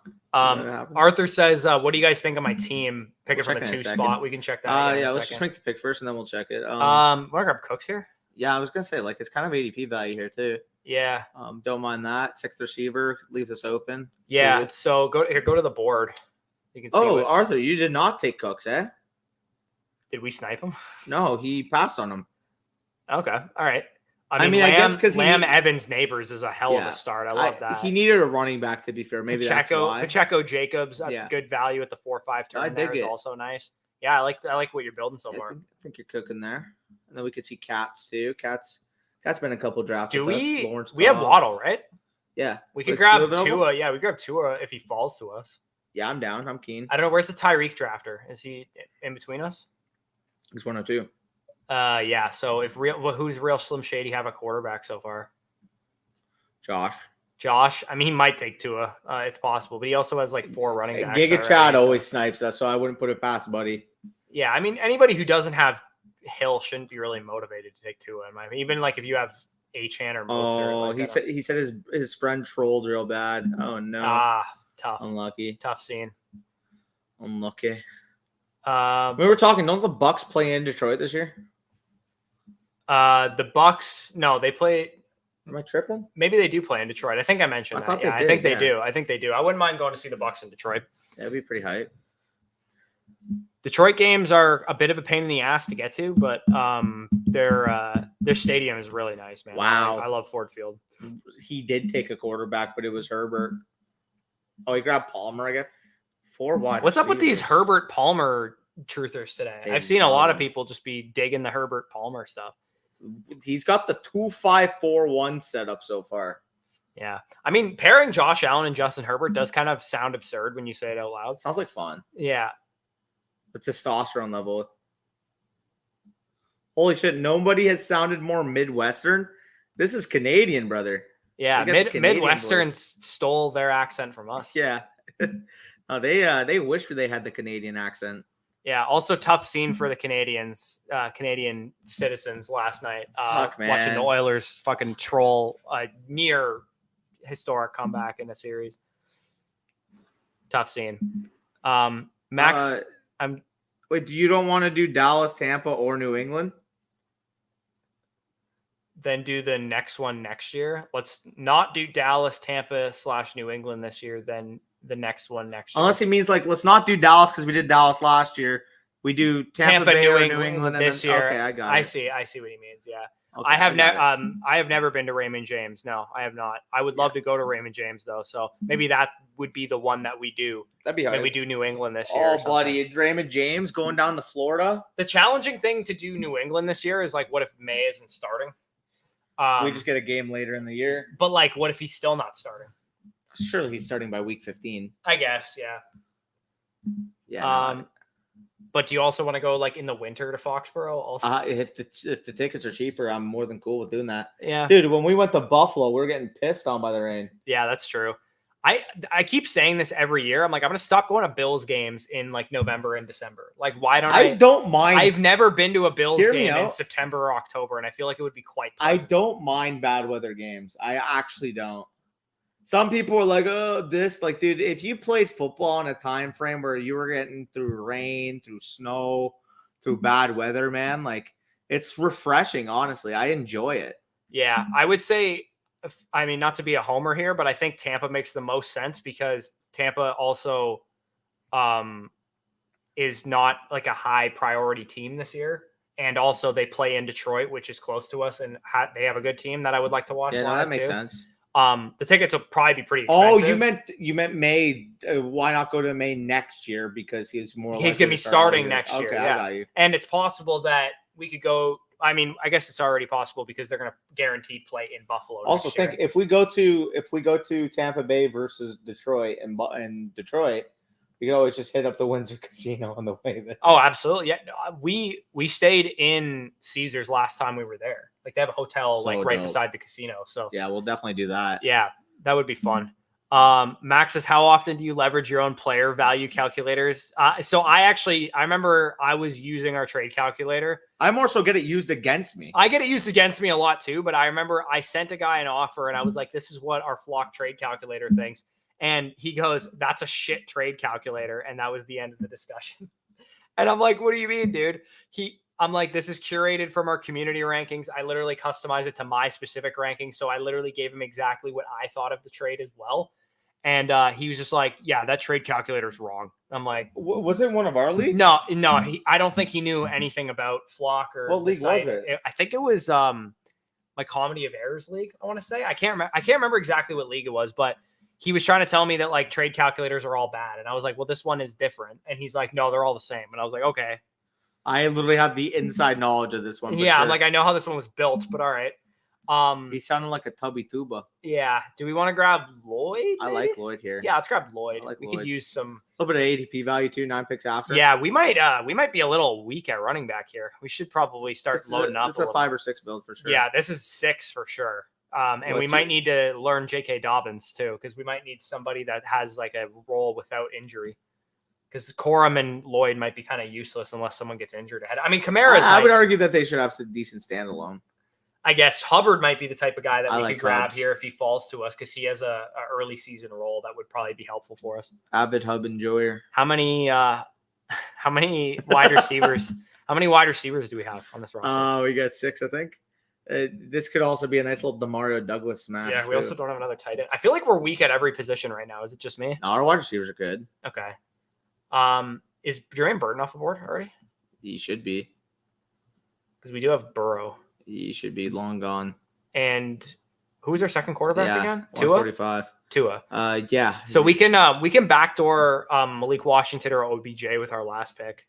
I think would be nice. We could also grab Jonnu with our second tight end behind Pitts, but I don't know about you. I kind of want a better tight end backup than Jonnu to Pitts. Like I would be down for a safe Otten type that gets us. You hate Cade Otten, man, but Cade Otten is going to literally run 100% of the team's routes. He stinks at football. I don't really care. He was second-year tight end last year. I could make the same argument Jake Ferguson stinks at football. Give me Benson Otten instead, or give me anybody else instead. Maybe we'll have to do a bet: Jake Ferguson versus Cade Otten fantasy points. I mean, I'm not going to. You want to bake that bet? I'm not going to take it straight. One guy's going like 10 rounds ahead.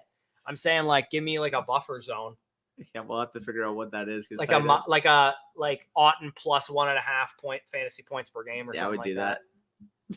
All right, relax, Corey. Relax. Fella's getting a little snug in that space. Oh no.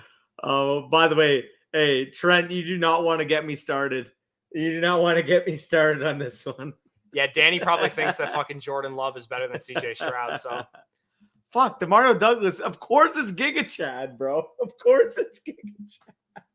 Giga Chad always be sniping. He always snipes us. Let's see where Toby Tubai lands. To be fair, he didn't keep taking running backs like I assumed could have been the issue. So, yeah, I mean, he's got black badge. Yeah, we got Big Tubes. Yeah, we take Chuba here for sure. Big Tubes. For sure. Avid hub enjoyer. Yeah, I like that Hubbard pick there. Yes, sir. Tight end. Oh, dude, we might have fucked up if Sinnott doesn't fall back to us. He's perfect for our team. We already have McLaurin, so we got a little bit of a bet on that offense already.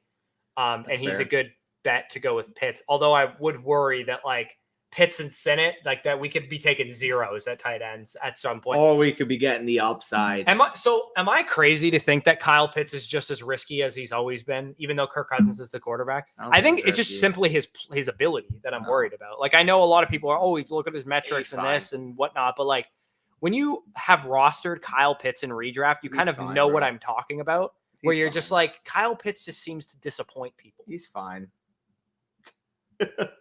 He's fine. He's been hurt. Please tell me in the chat if I'm absolutely out of my mind by saying that Kyle Pitts could very well disappoint and has nothing to do with the offense being bad. You're just scarred. And that's why I am always ready to learn Darnell Mooney when I have wide receiver avalanches to capitulate to, and I need guaranteed production. But the thing is he had a whole year with the knee injury. Yeah, I mean, hopefully he's healthy this year, and that's the difference. But he feels like the type of guy that everybody's getting ready to get hurt again, and they're going to. Yeah, for sure. You know what I mean? Like, it could. Javon Baker, Jermaine Burton, or Troy Franklin. And redraft? I mean, Burton is the one that goes way higher than the other guys, but I actually think I prefer Franklin of this group. I think I like Franklin than they're all. It depends what you're correlating to, honestly, in best ball. They're all upside shots. Honestly, that's like a pick your flavor thing. I know that's such a cop-out answer, but really, like, that's the best answer you can get. If you like the Bengals offense, and you think Jermaine Burton's going to have an instant role, and you have no other correlators leaning to Troy Franklin or Javon Baker, go with go with Jermaine Burton. Same thing with Baker.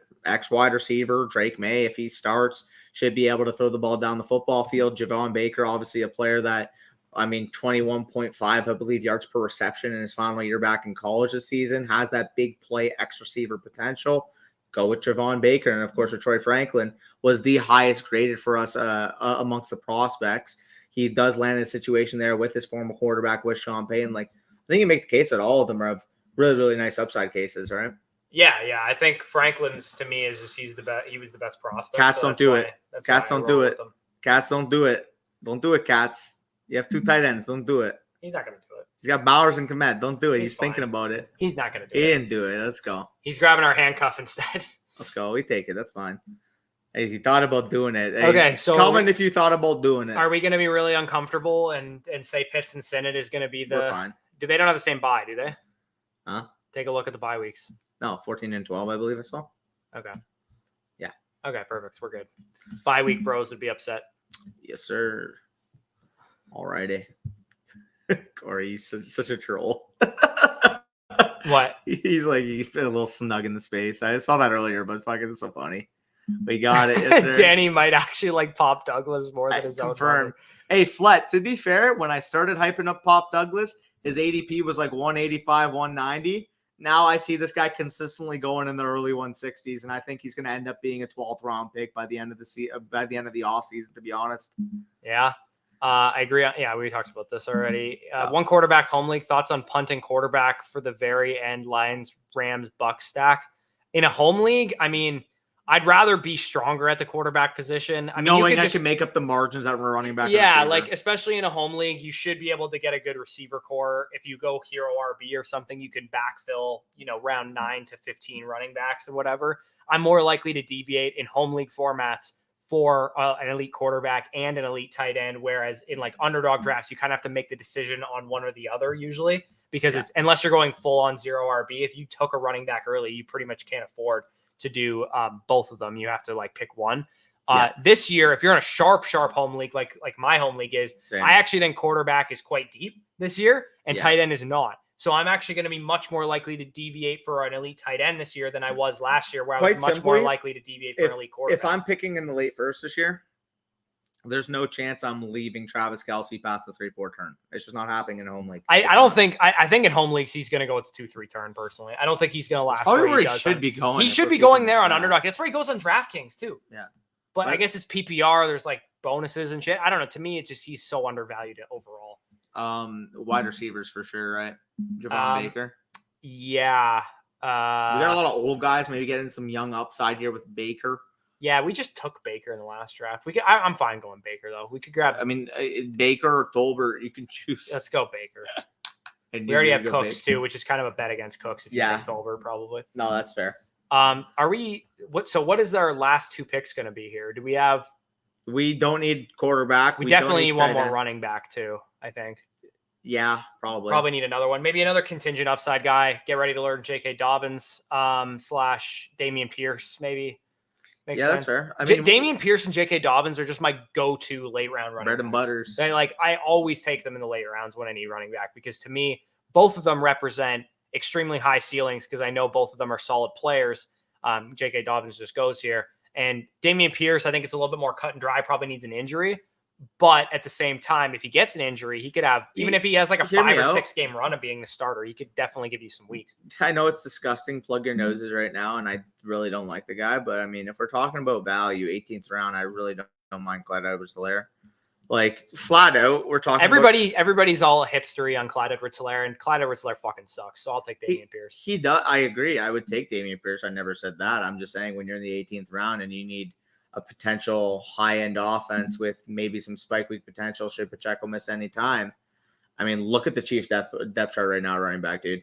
Yeah, it's bad. I could also make the argument too that among clear-cut number 2 running backs that would benefit greatly from an injury to the starter, Tank Bigsby as an 18th round pick isn't terrible either. I know he wasn't good last year. Like he's worse at football than Clyde Edwards-Helaire. I mean, but he was a rookie last year, and he's also 20 years old when he came into the NFL. It's possible that he gets a little bit better in his second year. We haven't heard a lot of buzz on him right now, and that's maybe a good thing because his price will stay like basement prices. But you can't tell me that he wouldn't catch a couple passes, score maybe a couple touchdowns if Travis Etienne were to miss some time. Like I don't think he's, as far as number 2 running backs who are clear number 2s in their pecking order, like it's not a massive, massive difference between him and guys that are going in round 14, round 15. I think that's fair. And God damn it, Pierce Cats just loved it. I'm down for either one. You want to go Clyde? I just talked about Bigsby. We could take Bigsby too. You want to go with the receiver here and see which back falls back. You want to take the back here and see what. I'm cool. I'm cool going Tez maybe. You want to go Tez or we want to go Boyd? We don't really have. Let's go Tez. Never take Tez. I mean, even though I didn't really like the prospect, we have a bunch of like sexless picks at wide receiver. So going Baker and Tez to tail it out makes sense for sure. So we got a couple more picks here. Corey agrees with Corey. Go figure. No, I'm kidding. Classic. I traded Garrett Wilson and 4 of the players in 2022 FPC startup for Pitts. No, that's fair, Henry. That's fair. The only hope you have is the knee surgery. I mean, I do believe quite a bit in the knee surgery. So I will say, like, the quarterback, even if he is like kind of an average, overrated talent, he would still help. Drake May 6'10". That's mental, bro. I would take him at the 210. You mentioning 6'10"? Yeah, that's wild. Christ. I have zero Sanat. Would have been perfect for this build. Yeah, no, I'm you didn't. I'm a little skeptical that Sanat's going to even start. Like, I know that sounds disgusting because Zach Ertz is 55 years old, he's probably going to start over Ben Sinnott. Let's be real here. You said the same thing about Zach Ertz and Trey McBride last year, which was exactly true. And Zach how Ertz did Trey McBride finish? He had to get injured for that to happen. Okay, he's on a different team now, and like maybe he's just the guy that's needed to go down before the next guy just takes over. He is, but Bigsby very well could have the worst NFL career of all time. Just said here. That's funny as hell. Henry, I heard bad things about Bigsby so far. There's not many good things about Bigsby. No, there's not a whole lot of good things. Tank Bigsby might be getting ready to learn Isaiah Spiller at this point in his career. He might just be plain urine, to be honest. Hear me out. I'm not the biggest hater of the Deontay Foreman value. I mean, I am. You never have to convince me to take Audric Estime shares. Oh, you know what? Let's do it. We also do have Cooks. We could go with a week 17. I already took it. Okay, yeah. I mean, we could have gone with a week 17 correlated Will Shipley. He sucks. I mean, what if Barkley's hurt? I don't even know if he's going to get the role, to be honest. Like, I could see Kenneth Gainwell working in. I don't think Will Shipley sucks. That's a little harsh. He kind of stinks. He's not the greatest. He's kind of bad at football. He had a weird cult following. Like a lot. He still does, bro. People are like, oh, he's RB4 in this class. I'm like, okay, I hear you because the class is bad. Like, you can convince me also urine. He's also not that good. So I don't know what we're doing here. He's also incredibly bad. Zach Ertz is elite. He's elite at setting up the next elite tight end behind him. Dude, Zach Ertz was kind of performing before he got hurt in Arizona last year. Zach Ertz is just good enough at this point in his career that Ben Sinnott is running 40% of the routes. You know what I mean? For 3 weeks. I don't know, dude. By the way, was our tight end one Trey McBride? What? No, Pitts. No, it was Pitts. Trey McBride is the last one. Let's see if we can get the same one, because holy Christ, I am needing caffeine right now. Max says Trey Lance will be a quarterback 1 for a franchise in 2025. Dog, like if Russell Wilson isn't going to be a quarterback 1 for a franchise next year, I doubt Trey Lance is going to be one. Yeah, what? And he's a year younger than Penix and Bo Nix, or Penis Jr. as you call him here. Speaking of just like random quarterbacks, I know Trey Lance isn't like random because he's on my favorite team, but like speaking of random quarterbacks, the funniest take I heard yesterday that I was actually so true was when Jacob Sanderson said that Dylan Gabriel's the next great CFL quarterback. Dude, I think Dylan Gabriel has a chance to be this year's. I mean, I guess Bo Nix is low-hanging fruit, but this year's like Penix, Jaden Daniels, guy that emerges. Yes. Don't join this until it lets me do it location-wise, because if it doesn't, okay, I'm going to join on my phone first. My phone is over there, so you shall stall until then. Yep, let me read some comments. I bet you Sanat is getting fullback snaps week 1. I mean, the question is, does Cliff Kingsbury actually run a fullback? Does he even appreciate a fullback? That's the thing I worry about with Sanat. I liked him, man. I liked him too. I thought he was a great player. It's just I worry that he's more of a dynasty play than a redraft play. I don't know. He's in a situation where he can perform. I'm not worried. I guess my phone's somewhere. Am I sitting on it? Of course I am. It's probably nice and warm. All right. You ready? Yes, I shall join the draft here. Let me know when you do. Okay, lobby, Best Ball Mania 5. Again, join in if you guys want to join, and we shall be good here. 3 people. Still loading draft because it's deciding to troll me. No. Come on. Person. Come on. Are you the one person? Are you that? Okay, I'm in. Are you? Am I good. getting another fucking late pick? Oh, fuck, another 108. Fuck's sake. 103. Man. Let's go. What the fuck? Do you want me to share? Do you want me to share a screen? Yeah, or do you want to? You share a screen. Okay. What, can I get a good fucking pick on stream for once today? Like, holy Christ. Very tough scene for the lads. Fuck, right man. I can't get a single one going my way. On my way.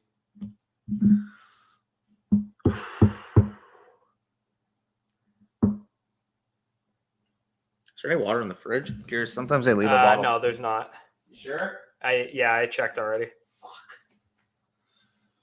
Oh. I wish I brought more water bottles. Oops, I almost just literally threw my microphone off the table.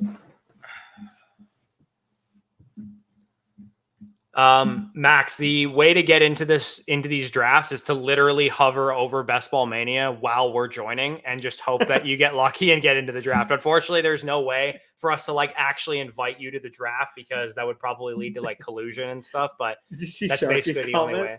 He said you guys should swap laptops. Why? So we can each pick a different spot. Yeah. That's funny. Yeah, I think maybe that's something you agree to going into the draft. But once Corey gets the 103, I sincerely doubt he wants to take the 108 spot. Danny's picked 108 in like literally every draft. Oh, I want want to kill myself. So Holy Christ. I would love a 103 CD Lamb if the universe is going to give it to me. Oh, that would be disgusting behavior. There we go, Tyreek. Thank the Lord. No offense, bro, but if I had to watch you get CD Lamb at 103 while I got another 108, you're stealing the laptop. I would have mutilated my testicles.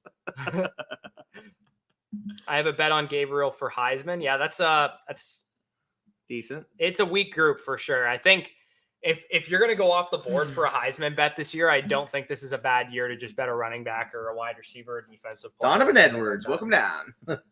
Not you. What? No, joking. Relax. Definitely not.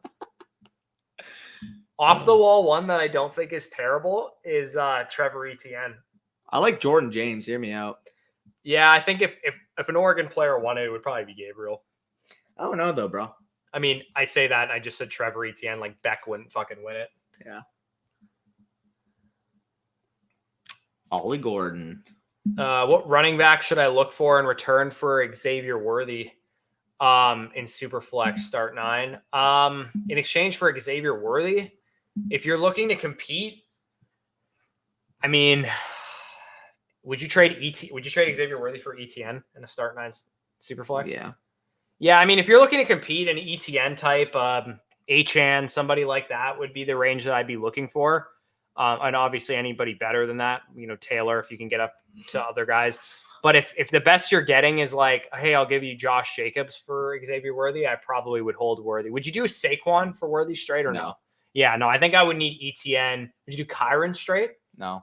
Yeah, I think I think I'd rather have Barkley than Kyron. Yeah, I think I would need ETN or HN or Taylor probably to be able to get that done. I'd be willing to maybe throw in like something small on top of Worthy to do that. If I needed to. Please let me get a draft I like at this point. Fuck. Oh, my battery's about to die. Don't you have a charger? It hasn't been plugged in. Do you have a charger? There's an outlet behind you, I think. That one won't reach, I don't think. It's pretty far. I can always just draft off my phone. It's not that deep. True. I'll plug her in. After I make this pick, of course. Yeah. Yeah, that's a tough one, man. If you're looking at, I wouldn't suggest moving off of Worthy in Dynasty in general, but if you have other assets that you could move off of for running back production, I think Worthy's the type of guy that he could go nuclear in value. It'd be hard pressed to get him off my team. Tough scene. Are you fucking kidding me? I can't get anybody to fall to me. Christ. Roto Seriously? Craig just doesn't like it. Does not want you to get him. Man. Nobody wants to see the Lobster winning. Where do I lean now? This is the one time I got. No, I can't I gotta go Ayuk. I just can't take Olave over Ayuk. I can't do it. I can't fucking do it. Can't do it. Never will. Can't do it. All right, let me go grab my fucking phone. Sounds like a waste of money when Nico is the winner in reality. Wait, you said there's gotta have this empty water bottle too. I can just fill it up. Yeah, facts. They're usually, don't quote me on this. You know where the breakfast bar is down there? Yeah. There's like where they have the juice and shit. I think there's just like a water option, and I'm pretty sure it's just open all the time, and you can probably just go down and do that. Okay, yeah, I'll do that after the draft then. Yeah. I mean, if you want to go down there now, I can hold down the fort, and you can take my water bottle down there and fill it up as well. I ain't gonna lie, yeah, I'm gonna need something to drink, so yeah, I'll do that for you. I think I need to move into the middle here. I don't think the camera's focusing. I will say I do need to grab my phone in case I am on the clock. Yeah, and make sure to bring that key that's there so you can get back in here. I bet. I mean, is it just not unlocked? Maybe not. I have no idea. Wait, holy shit. Do I go with the Tyreek Waddle here? The Knicks just traded for Mikal Bridges? Wow, okay. Alrighty. Where's the water bottle? I'm gonna get unique, and I'm gonna grab it's beside me, I think. You're gonna need to snag that for me, bro. Where is it? To beside you, coach. Oh, there. There we go. Okay. Yeah, if you guys have any other questions here, feel free to drop them in the chat. We'll just be drafting, chilling in the meantime. So the I can board. just leave this unlocked, right? You got it? Yeah, I bring the key though, just in case it locks on you, because it might. Usually hotel doors lock when you leave. Yeah, that's good. Okay. Bills games are such a vibe and easy. What is their schedule like? I'd have to take a look at that Fled. I have no idea who they're playing off the top of my head. Okay, I'm on the board here soon. I opted to not go with the Tyreek Jalen Waddle chalk.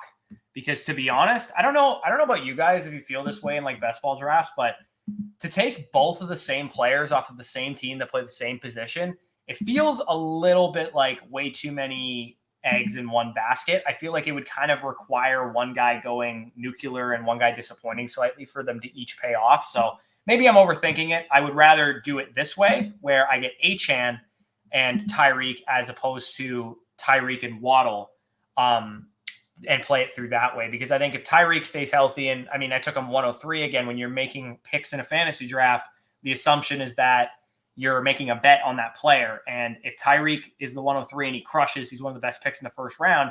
To me, I don't see Waddle really paying off a late second round kind of ADP or whatever. So for me, I'm grabbing him, grabbing Tyreek, and I'm not going to roll with Waddle at that pick there. So I'll get the board back up.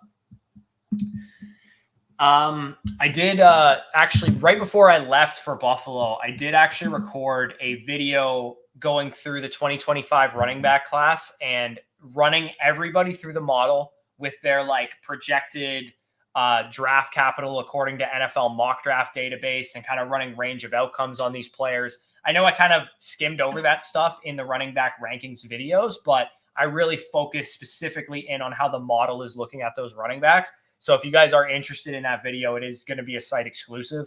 And I will do that for the wide receivers as well. So yeah, another reason to join the site is that you do get exclusive videos every now and then as well.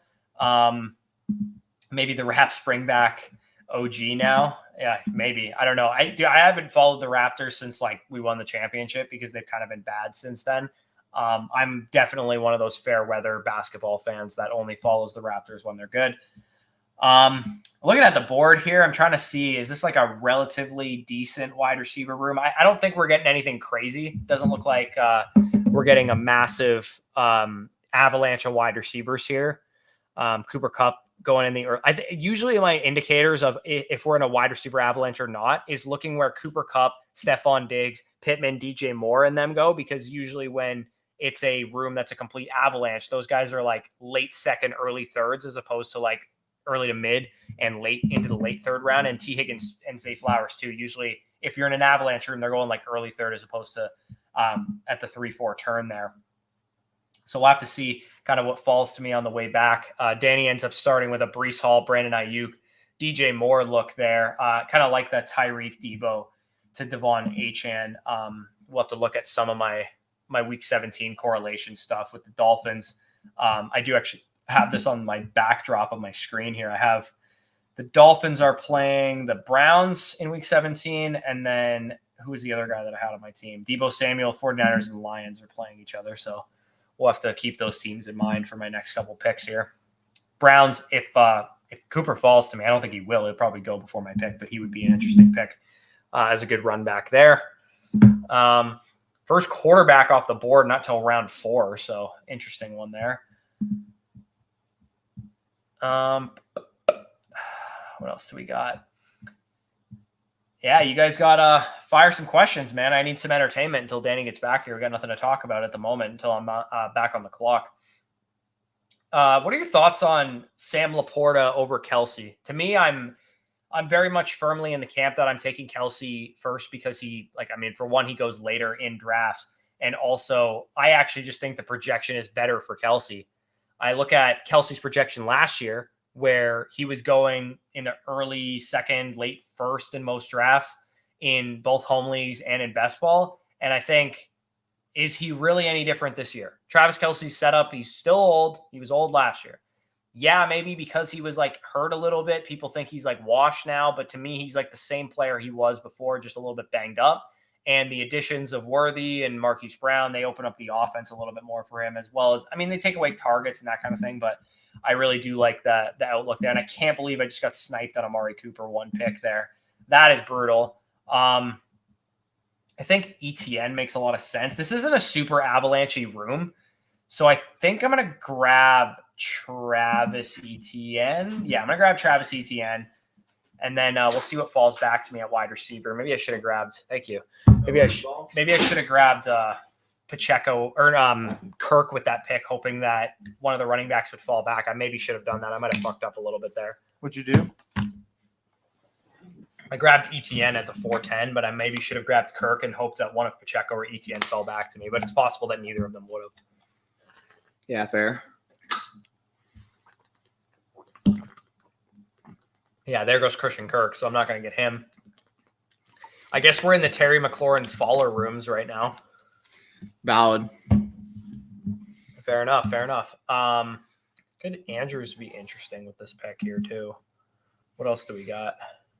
McLaurin goes. Do I not want to fall back behind at wide receiver though? That might be a more pressing You issue. like Terry? Go with him. He's gone already. Oh, he actually won. Whew. You know what? No, I'm not. I'm not gonna take Mark Andrews because I am. Who took Mahomes? No, I am gonna take Mark Andrews. Wait, Mahomes went? Fucking Christ. Who do you have? Kelsey? Yeah. I almost got Laporta at the 4-4, I think it was. Yeah, it's a pretty good value for Laporta. 4-5 almost. Yeah. 403 is still pretty healthy. Yeah.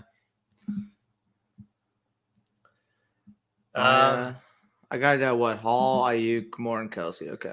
Little Sharky says, I've got a friends league that plays PPR and also half point per rush attempt. That's a shit ton of fucking points for carries. Christ. Ever play in any leagues with that style of scoring?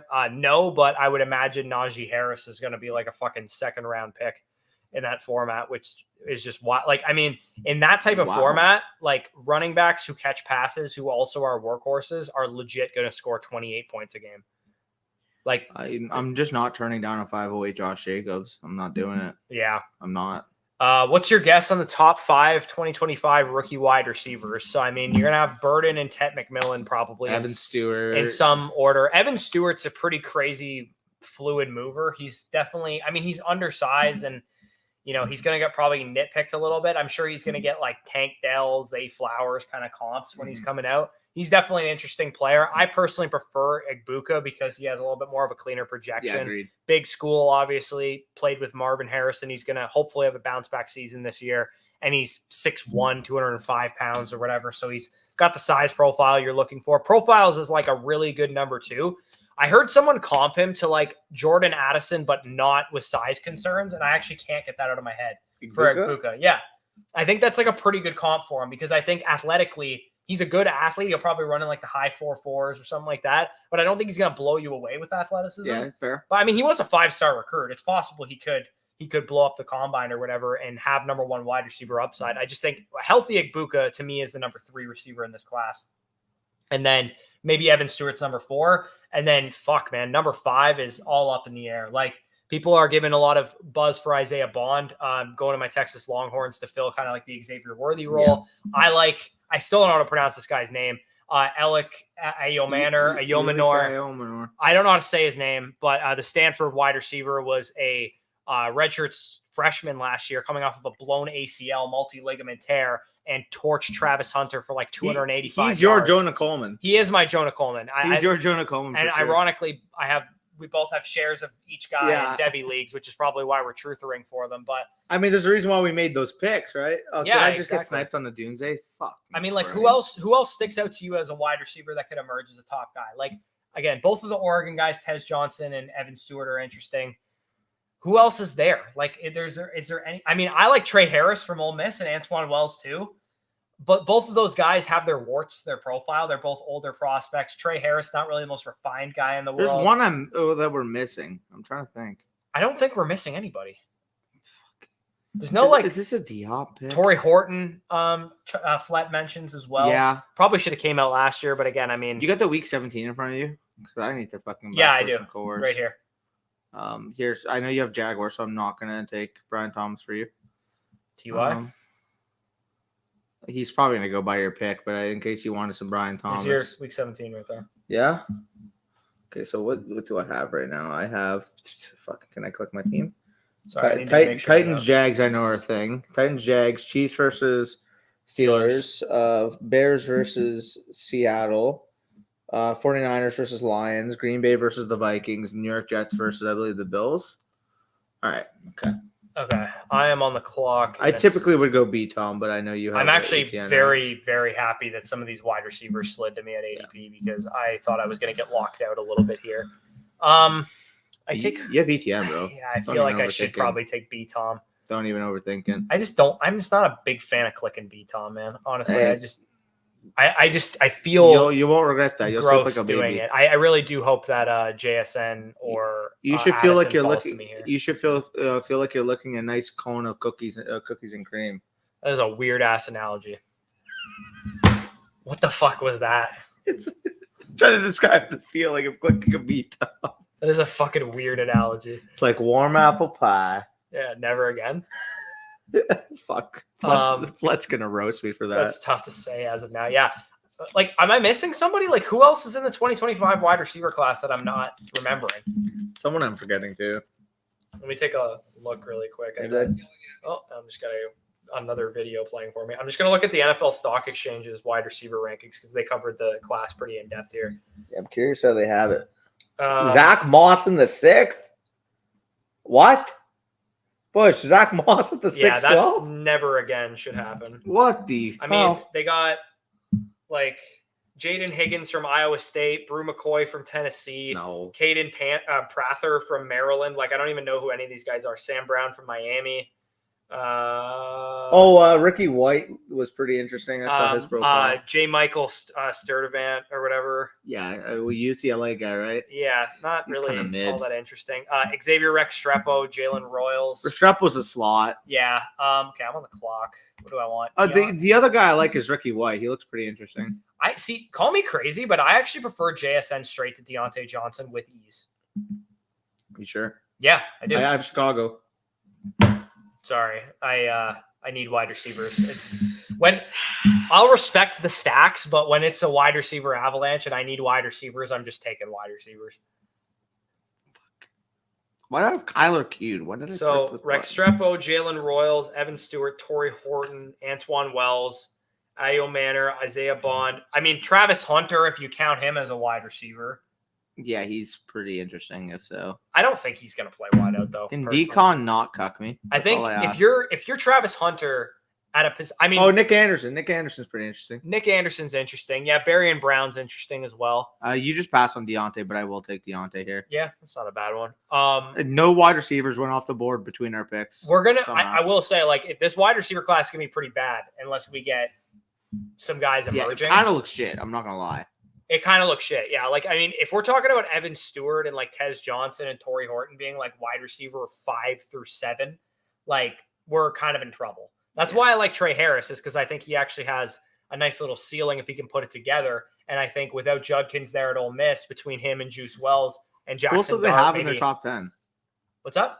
Well, who else do they have in their wide receiver top 10? So they had Luther Burden at 1, Tet McMillan at 2, Egbuka at 3, Travis Hunter at 4, Isaiah Bond at 5, Ayo Manor at 6, Antoine Wells at 7, Evan Stewart at 8, Torrey Horton at 9, Xavier Restrepo at 10, and somehow Tez Johnson and Trey Harris were outside their top 10s, which I don't personally agree with. I think they should both be like 7 and 8. Yeah. But if I had to rank the top 10 right now, or top 5 right now, it would be, and again, I haven't put them in the model yet. I haven't watched their tape yet, so this could definitely change. But just off of kind of vibes right now and kind of what I know about them and their profiles and what I've seen of them, I would put Burden at 1 probably over McMillan. I would put McMillan at 2. I think I would have McMillan at 1. I think McMillan's got a little bit of separation concern. Like, I heard them breaking him down and saying he was like a 12th percentile separator or something like that. So he's kind of Keon Coleman-y from that perspective, but like better production, obviously. I don't see. Obviously, again, I'll know when I fully break them down. You guys will see the first bit of there, but they said Cortland Sutton was the comp that they had.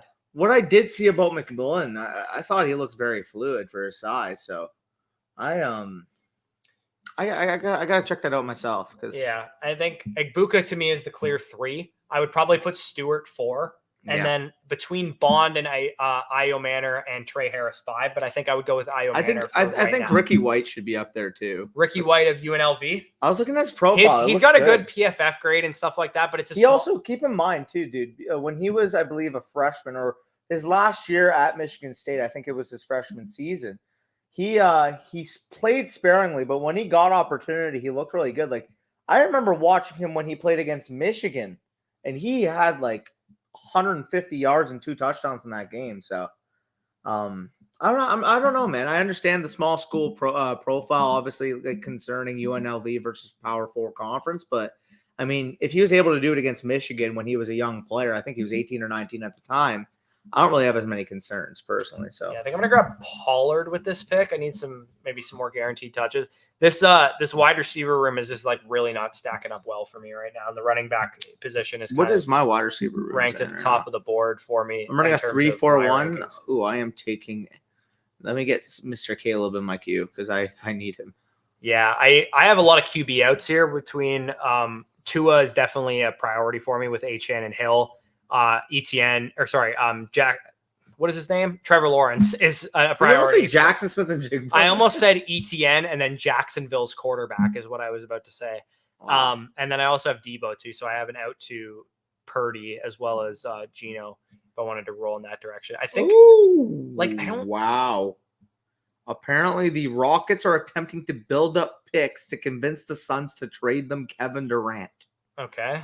Sorry, football channel, but when I see something like that, I have to read it out loud. I think I'm going to I never grab Curtis Samuel, and he's fallen 8 picks past ADP here. So I'll grab my only Curtis Samuel share probably so far. I dig it. I can't get behind Curtis Samuel being elevated by situation. Is it just me, or is he just completely elevated by situation and not by his own ability? I think he's an okay player. He's an okay player, but like, should he be going where he's going? I don't know. Like, I don't know. To me, I would rather bet on Shakir taking another step than bet on Curtis Samuel. But I do have a lot more Shakir bags than I have of Curtis Samuel. And if you're going to cover yourself by taking like 3% of a player, just in case he does have a monster season, I'll take him after ADP when he falls and make it a priority to do that then. Yeah, no, that makes sense. Especially when I need wide receiver production like I do on this team. Yeah, there's not a whole lot going on in the chat outside of some Ricky White is if you're in my spot, you don't push Caleb Williams back, do you? Probably not. There's too many Caleb Williams is a harder quarterback to push because he has 3 receivers going ahead. So the guy has Rome Odunze who doesn't have a quarterback. Like it's probably hard to yeah, to push Caleb a lot more than like Tua, for example. The offense is more concentrated. I would have thought about it, but the guy is literally the asshole who sniped me on Rome Odunze. So, yeah, fuck you where you breathe, pal. I'm taking my Caleb back. Yeah, absolutely. Shouldn't have taken Rome Odunze again, then, buddy. Yep. Can't even speak right now, Christ. I'm trying to make an Italian accent. And I keep choking on my words. This guy's completely fucking gassed at this point in time. Squirrel White, yeah, I don't actually know anything about Squirrel White, to be honest. I don't really know anything about him. I'm kidding. I haven't even looked at his profile.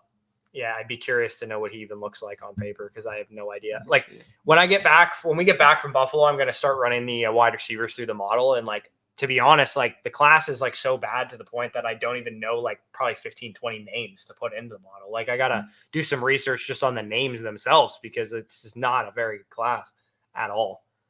So Squirrel White. So he had a decent second year, 800 yards. Yeah, 5'10", 165 pounds. Now I know why his nickname is Squirrel. Yeah, because he's the size of one. He's literally fucking a child, dude. I mean, he's bigger than me, but like that's not saying much. I just realized you roasted yourself. Yeah, I mean, like if you're not that much bigger than me, like that's not good. That's so ironic coming from the Xavier Worthy truther. Yeah, but Xavier Worthy was hella productive and also taller than 5'10". Is he? Isn't he 5'11"? Yeah, he's 5'11". Oh, big fucking deal. It makes a small difference. I think was he 6 feet? He might have been 6 feet. Come on. He might have been 6 feet.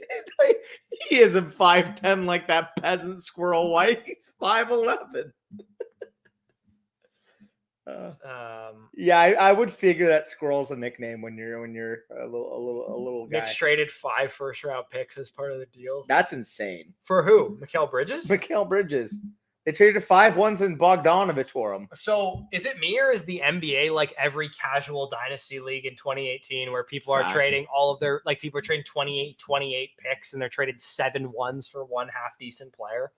It's always a running back. Am I on the clock? Fuck off. Has anybody ever... I can't even make my pick. Tough scene. Please take me a receiver. Let's see what it gives you. Romeo Dobbs. Okay. You know what? You got autoed Romeo Dobbs earlier, too. Yeah, I got to get my exposure some way. Yeah. Getting the Romeo Dobbs bags up. Look, at this point, I may as well just take Dontavian Wicks. Call it a fucking damn it. What? Who the fuck? This guy has no Jacksonville. Okay, he's Evan Ingram. But he already has Mahomes, and he only has fucking 3 receivers already. Like, what are we doing? He's sniping you. Yeah, apparently. I think I'm probably going to grab Purdy here. Nothing like a worse feeling when you can't log into your phone in time and you get to see yourself get auto-picked. Luckily, I got auto-picked a receiver. If I had gotten auto-picked a quarterback, a running back, or a tight end there, it would have looked pretty grim. Yeah, I'm gonna grab Purdy here to stack up with Debo, and then hopefully Tua falls to my next pick, and I can just be done at quarterback. Getting the whole 49ers scheme locked up here with the Purdy, Achane, Tyreek, Debo, and then if I get Tua here, it makes you sleep. 49ers makes you sleep Dolphins, well at night. 49ers Dolphins had to be your go-to playoff best ball stack, no? Oh yeah, it was definitely a classic. It's so funny because I remember when I was drafting Chiefs, you're like, nah, fuck the Chiefs. I ain't drafting any Chiefs. They look like dog shit. And then they actually made the Super Bowl. Henry said Giga Chad lives to be in our drafts. He definitely. Dude, he was in the stream that one time. Remember that? Yeah. What the fuck, dude? The Jalen Waddle drafter snipes me fucking so unbelievably hard on Tua there. I'm so glad I took Purdy because I really debated just not taking Purdy and punting till Tua. Get ready to learn Geno Smith, I guess, is where I'm at with this team. It's about the part of the night where if I was home, I'd make myself a nice gin and tonic after those snipes. I'm gonna grab Chase Brown. I just can't really pass on him at this point. I probably should have grabbed a wide receiver there, but I'll have to take this. Is gonna be a 9 wide receiver team potentially because I got Tyreek, Debo, Brian Thomas, JSN, Curtis Samuel. It's not terrible, but I feel like I need more stability than some of what I just have guys that I have. Brees, Jacobs, and Swift. I had one more running back, and I feel like I'm fucking done at that position. Fuck. Yeah, well, I mean, I grabbed Achane, ETN, Pollard, and Chase Brown. I don't have to grab another running back probably till like round 18. Yeah, no, that makes sense. Would you end this off at 4 or 5 if you're me? Brees, Jacobs, and Swift. I'd say if you drafted a running back here, like Eckler or something, I would probably end it at 4. If I waited around and it was Dowdle, would you? No. I wouldn't. It would only be. I need like Eckler probably, and maybe not even him. If had Zeke not gone there, Zeke would have been perfect. Yeah. I'll see what falls. You could go for go for Ballno or Dontavian Wicks. Yeah, I'm taking Wicks for sure. I mean, you have Dubs though, and Wicks just got sniped. So I guess I'm ending off with an Eckler. You could, yeah. And I'm closing off that build, baby. He actually if you look at his contract, he actually got some decent money on that deal. Hey, I mean. According to Henry, there's people taking Eckler in round 4. So I must have just gotten an extreme value according to those guys. Yeah, those lead sniffers. Fuck. Lead sniffers. It's good. Joe List, one of my favorite comedians, has a bit in his act about calling stupid people who touch paintings. Really? So painting touchers, because when you go to an art museum, you're not supposed to touch. You're supposed to touch the paintings. No. And his whole bit is that. He's only slightly smarter than his friend because his friend was like, well, why can't you touch paintings? And he goes, oh, I don't know. You're just not supposed to. He's like, it's dry. I suppose you're not going to ruin the painting by touching it. But he's like, the friend that's kind of a dum-dum, you just say, yeah, he touches paintings. Makes sense. Yeah. Just like what we call wall lickers, lead sniffers, sand eaters, meat munchers. Meat munchers, I don't think it's a thing at all. You're trying to make that a thing when it never has been. Remember certified meat eaters. Oh, man. I feel like you're trying to write in season 9 here, but this is in start 9. Does Worthy ever play over Rice, Neighbors, DK, Ayuk, McLaurin, Reed, BTJ, and Wicks? Guys. See, I mean, I prefer Worthy to BTJ, especially knowing that. I mean, actually, I said half those guys probably just Wicks and Rice because Rice might get suspended. Yeah, I mean, you have Rice already, so what I would do is try and sell Rice and keep Worthy, but Rice, baby, or sell McLaurin, man. McLaurin is such a sell in Dynasty all the time, anyways. Dude, and McLaurin's a sexless pick. Also, Goat Nap taking a naked Ricky Pearsall is so fucking fun. Do you have Lawrence? Do you want Gabe Davis? I don't have Lawrence because I got sniped on him too. Okay. I'm just going to go Jonathan Dotson. People just have the snipers out for me today. At least you're getting a pick that isn't 108 or later. Yeah, this is brutal. I'm not going to lie. My team is crumbling at this point in time. Do I have any? Is it time to learn Drake May? Wow, that's my backdoor always. It's everybody's backdoor, but I might have to prepare myself for it here. Tight ends are just getting ripped off the board now too. Oh God. Gabe Davis, I guess.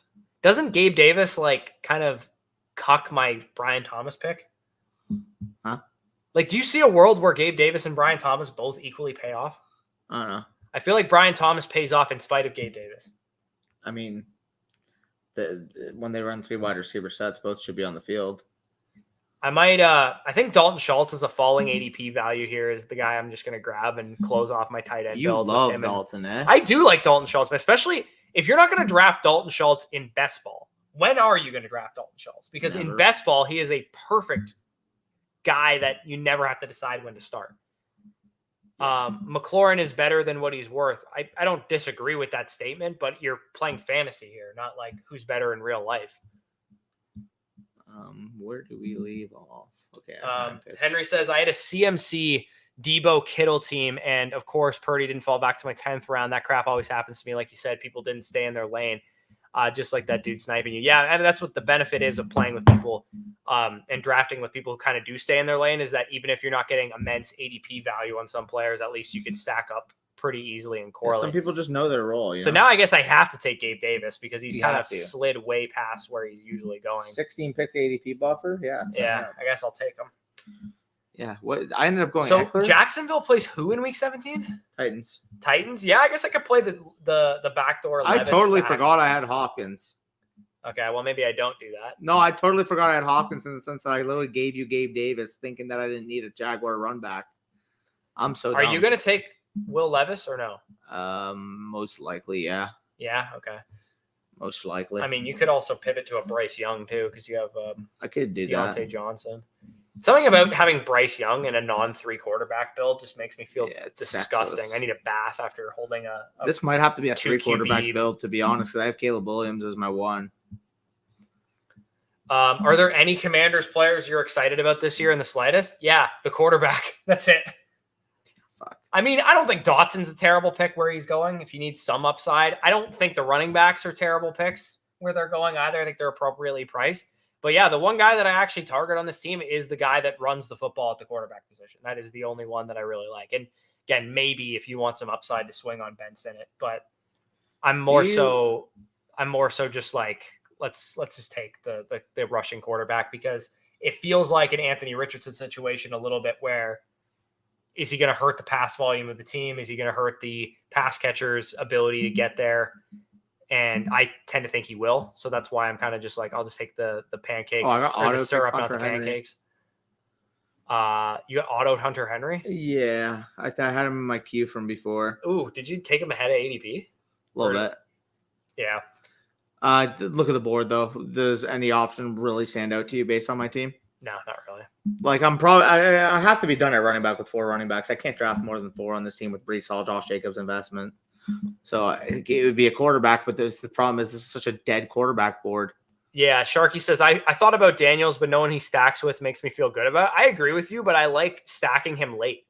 Because, like, he's the type of quarterback that you literally don't even need to stack because he can get there on his rushing. And if you want to stack him just late, just for some upside, Ben Sinnott and Luke McCaffrey are free, pretty much. So did you say you could take those 2 guys, and Dotson's affordable as well. You say you were the one that took Purdy? Yeah, I did take Purdy. How about you? I have Debo. Oh, you drafted Debo? Mm-hmm. Did not even expect that from you. Fair play. I don't usually get Debo, and I don't know about you, but I was mentioning this when you were filling up the waters. Getting Tyreek and Waddle is so chalk, and also Waddle and Tyreek to me don't like starting my draft with 2 wide receivers on the same team to me seems like a negative bet. It's a negative correlator, right? Like, again, I don't think if Tyreek is the 103, Sun runs the whole season, like, does Waddle get there as a late 2nd round pick? Like, maybe because the offense is that good or whatever, and they have that many spike weeks. But to me, I feel like it's better to play it. It feels almost con to me to be like, oh, I'm already betting on the Dolphins. It's sexless. Yeah, like getting a separate bet on Debo to me made a little bit more sense. Plus, I knew I was going to get A-Chain in the 3rd round anyway. I'd rather play the Tyreek A-Chain than the Waddle Tyreek, if that makes sense. Am I willing to get hurt again and just taking a Rashad Bateman? As long as Daniels isn't horrible, McLaurin is walking 1K yards. First of all, 1,000 yards, not that impressive. Like, he could walk to, you're right. He could have 1,000 yards, but he literally might be wide receiver 31. I'm sorry, brother. I don't draft 1,000 yards at the 4 or 5 turn. I'm just not. Yeah. I just don't give a fuck at that point. Yeah. Like, how many passing touchdowns is Jaden Daniels going to throw? Over under 19.5 this year. That's literally what his over under is on Underdog. Actually? Yeah, it is. You just guessed his exact line because I was looking at it earlier. Yeah. So I'm taking the under on that for the record. I would too, because I think he's going to run in some touchdowns. Cliff Kingsbury's offense was not really that run heavy with Arizona in Kyler's rookie I'm pretty sure year. Kyler only threw 20 as a rookie. Yeah, and Kyler played pretty well too. Jaden Daniels also has a pretty bad offensive line in front of him, which I'm kind of worried about. 2 running backs that can siphon goal line work. Exactly. Like Austin Eckler scored more touchdowns than anybody over the last couple of years. And Brian Robinson's like the bruiser thumper. Not to mention, underrated factor, relatively tough defensive division for the most part. Yeah. Like we know the Cowboys, how they are against lower level offenses. I mean, especially with Mike Zimmer now, I should say at least raises the floor of that defense. Maybe not have the overwhelming score defensive touchdowns on you every week type of ceiling that it was with Dan Quinn. But like we've seen Mike Zimmer and his spots back typically doesn't have weeks where that defense gets blown up. The Giants literally just traded for Brian Burns, have improved mightily on the defensive end. And we know what the Eagles represent too defensively. So I don't know, man. I'm a lot more worried about Jaden Daniels year one than a lot of people seem to be. Yeah, no, I'm worried about him from like how is he going to support his weapons, but I think he'll get there as a rushing quarterback because he'll rush in 650 plus yards and 6+ rushing touchdowns most likely. Oh, I don't know what the hell I'm talking about, not knowing what quarterback to stack. I literally have Geno Smith on the board and I have Jackson Smith and Jigba, so I guess that's what I'm doing. Not bad. So we tail off a Geno Brock Purdy team. Ugh, do I draft a third quarterback? That's kind of sexless, to be honest. Like this could be. I probably have to draft the third with mine. No. Would you draft a third quarterback on a Brock Purdy Geno team? Yeah. Yeah. Would you weave in like a JJ McCarthy Daniel or Jones, a Drake May or a Justin Fields just to get some upside? One of them, one of Daniel Jones, maybe Fields if you're feeling frisky. Yeah. I mean, I don't really have any correlators that I can do. I need Will Levis. The Patriots play who in week 17? Buffalo? Patriots play Chargers. Yeah. Chargers. Buffalo plays the Jets, right? Okay, so I don't have any Chargers on my team, so I can't correlate that with Drake May. I do have. No, that doesn't make any sense either. Who can I? I just realized I took your boy Troy Franklin last round. Yeah, who can I correlate to like a upside quarterback here? Who do the Vikings play? The Packers? Yeah. I don't have anybody on the Packers, so it doesn't really make any sense either. No kidding. Tucker Kraft, here we come. I mean, Justin Fields and the Steelers play the Chiefs. You know what your answer is if you're looking for a backdoor stack, right? What? Drake May? Yeah, I know, but I'm trying to. It is Drake May, but like I was trying to think if I had any correlating pieces that would make more sense to backdoor stack with. But Drake May is the go-to backdoor stack for me, so I'll probably just do Drake May. Cincinnati plays at Denver. Oh, I just took Troy Franklin. I have Chase Brown. That's what I was gonna say. I just took Troy Franklin, so like that would have been big for you. Yeah. I take Bo Nix so much. Like I don't even. I gotta take more. I take Bo Nix. I think Bo Nix might have to be my third quarterback on this bill. What do you think? I have Franklin. I just took Levis to pair with Hopkins. Yes, they're only mini stacks, but they are stacks regardless. What is Audric Estime's upside this year? Saw the running back model video and have super decent exposure to him in all my drafts. Yeah. I mean, in Dynasty and Best Ball specifically, he's just so damn cheap that I got him everywhere. My thing is like, we've heard some pessimism on Javonte Williams. Yeah, there's optimism on Jaleel McLaughlin, but he's an undersized running back. I'm not super convinced he's going to just take over some huge workload. And Audric Estime profiles as the type of running back that Sean Payton has liked, the Mark Ingram type that can carry the football, score touchdowns in the red zone, which we know that Sean Payton is going to want to do as well. Dude, not being on the fucking – who was that? You go Marvin Mims. You already took fuck it. Fucking Christ, bro. Troy Franklin, so – I think Marvin Mims and Franklin could both get there because I think if Franklin wins out the Z job, it's Reynolds that is off. Yeah, the they field. play different roles for sure. Yeah, and Mims will probably play a full-time slot role. Yeah, Mims is your vertical slot. Franklin's going to be your Z. I'm not 100% convinced that Mims is not like a 3 wide receiver starter though. Like what if they put Reynolds or Franklin in the slot? You definitely could. Like I'm not. Or Sutton even too. Like Sutton's a big guy. He can play in the slot too. I think it's more likely Cortland Sutton gets traded than he's in the slot, to be honest. Right, but like think about the coaching staff that's there. They put Michael Thomas in the slot for years. I mean, the problem is Michael Thomas is a much better road runner than Cortland Sutton is. Yeah, that's fair. Okay. Bucky Irving, Khalil Herbert. I actually haven't gone freaking my Broncos boy stacks in a while. Jalen Dobbins was picked off the board here. Houston plays who in week 17? Ravens. Ravens. Perfect. I have Mark Andrews. So we're going to. Oh my God. Are you kidding me, dude? What? Damian Pierce? One pick ahead of me. Christ. Sniped. Unlucky. Okay. Am I about to take an unstacked Drake May right now? You know what? This is the time. This is where dreams are made of. This is where we take the unstacked Justin Fields, hoping that he gets there as an upside quarterback. You know what I was gonna say? Full disclosure here. Do I ever take Justin Fields? Pretty much never. I have not drafted him one time, but he has a high ceiling in terms of a rushing upside. Maybe he's the type of guy that gets me there. Again, it's a 3 quarterback build, so I was looking for a ceiling play, and I think Justin Fields made sense. I don't know why I picked him 20 picks ahead of ADP. Felt like it. I probably should have taken him in the 18th round, but I mean, we're splitting hairs at this point in the draft. You wanted to lay your fucking. I'm not gonna say that. I was trying to lay my nuts on the chopping block. I was gonna say lay your wood on the table. Same shit. I'm also pessimistic on the Bears and the Titans, but I don't know if I'm just sour from last season.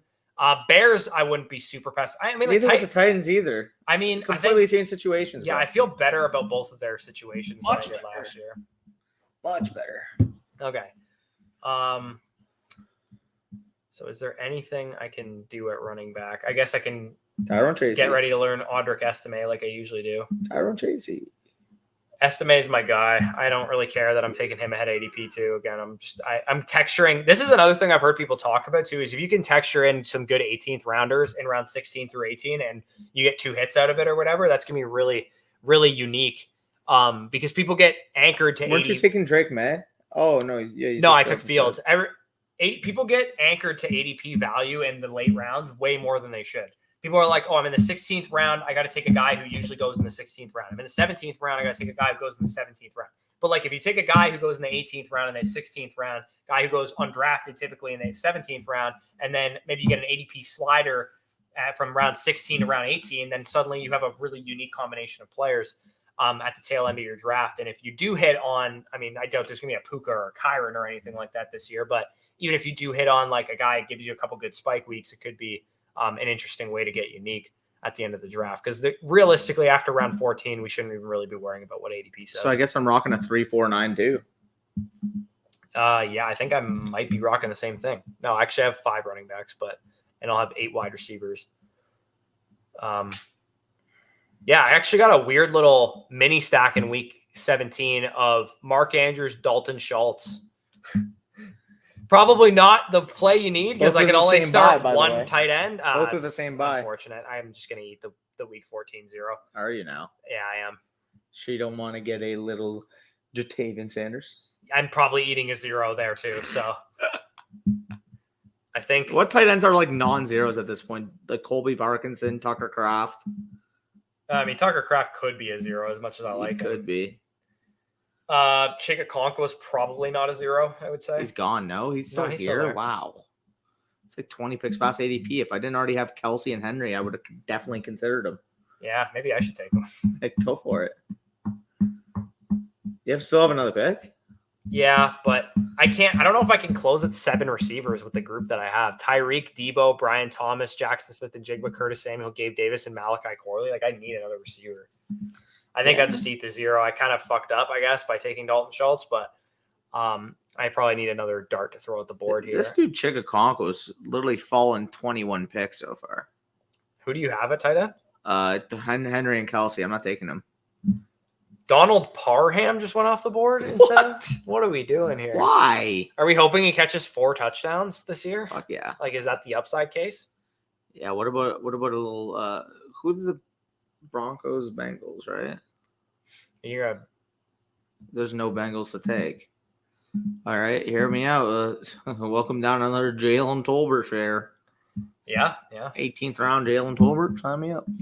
Yeah. What are your thoughts on the Giants receivers? Like, what's the rotation? Because that's what everybody's trying to figure out. Neighbors and Wandale are the 2 I like the most. But is Wandale the guaranteed slot? Yeah. What if they want to use Neighbors in the slot? He was a slot in college. I think he's going to be natural 2 wide receiver set, boundary wide receiver, and be able to play the ZN3. Yeah, that's fair. So then who's the outside receiver? Is it Hyatt or is it Slayton? I think it's going to be a 50-50 rotation between them. I probably lean Hyatt because he's got the draft capital in there, but I think Darius Slayton's just Darius Slayton's just straight up a better player at this point. So, like, I'm going to grab Hyatt. I think I like the upside of Hyatt more. He showed some promise last year. He's relatively efficient per target. Yeah, he had, I mean, like, it felt like he maybe caught 20 passes last year, but it also felt like all of them were for 35 yards. So maybe he gives you some. We got a Chase Claypool sighting at this point in the draft. Is Chig going to go last year I was undrafted? getting him every year. He's got to take him here. 2.582. Unless you got a Ferguson and Bowers, he's not going to take him. Also, why take Ferguson at 73 when, anyways? I like Ferguson, but that's high. I mean, he didn't even have Dak yet, so I don't know what he's doing. He doesn't have Smith either. He got Cooks, but whatever. He got the preemptive Dak. Chigakonkwo just way. Did he at least take a Shipley or a Gainwell or something? Zay Jones was the last pick there. Wow, so Chig went undrafted. Chig did go undrafted. Okay, so we are probably brain damaged at this point in the stream because we've been streaming for 2 hours and 30 minutes, and I drove like fucking 5.5 hours today because I forgot my passport. But appreciate you guys for joining us. As always, if you enjoyed the stream, if you've been around here this whole time, leave a like down below, subscribe to the channel. If you guys are the first time you're checking us out, definitely go ahead and subscribe. And of course, we plugged a bunch of stuff throughout this video. I will bring it up one last time here. The Underdog special pick'em on the site wide right now. It doesn't have to be for a new deposit. If you're not a new depositor, you can still use this for UFC 303. The Alex Pereira higher than a 0.5 strikes is live right now. And I ended up building out a season-long pick'em entry here using that with some Josh Allen lower than 10.5 rushing touchdowns. I think with the Ray Davis edition, maybe they run more in the red zone. Higher on the Bijan Robinson rushing yards. I just think he's going to get fed the football. Higher on the Justin Herbert passing yards. Again, a little pessimistic that they're going to throw a whole lot, but I think even on a low pass volume, I think Herbert can clear this number. And then 28.5 passing touchdowns from Jared Goff. That's like a ceiling projection to me for Jared Goff. Like 29 last year. Like, I don't know, 29. but whatever he threw last year is like a ceiling season for him. So if he misses a game or two, or he just doesn't, like, they run more in the red zone because Gibbs is like a workhorse this year or whatever, I just don't think he can get to that level. So those are some of the season-long pick'ems I'm rolling with. Definitely check out all the ones that Underdog has going right now because there's a ton more that I want to get in before we leave Buffalo here, and we'll probably get some more in as the stream goes along. And appreciate you, Little Sharky. He says, thanks for all the fun and the feedback, fellas. Appreciate it. 30, and then 29 the year before. Yeah, he threw 30 touchdowns last year. 29 the year before. Wow, that seems high. But then again, that's kind of ceiling production for him, though, right? Like if he misses a game, he's probably not hitting that. Yeah, one game, exactly. and he's probably not hitting that. So definitely, again, like, comment, subscribe, all that good stuff. We're going to sign off. Peace out. We'll talk to you soon.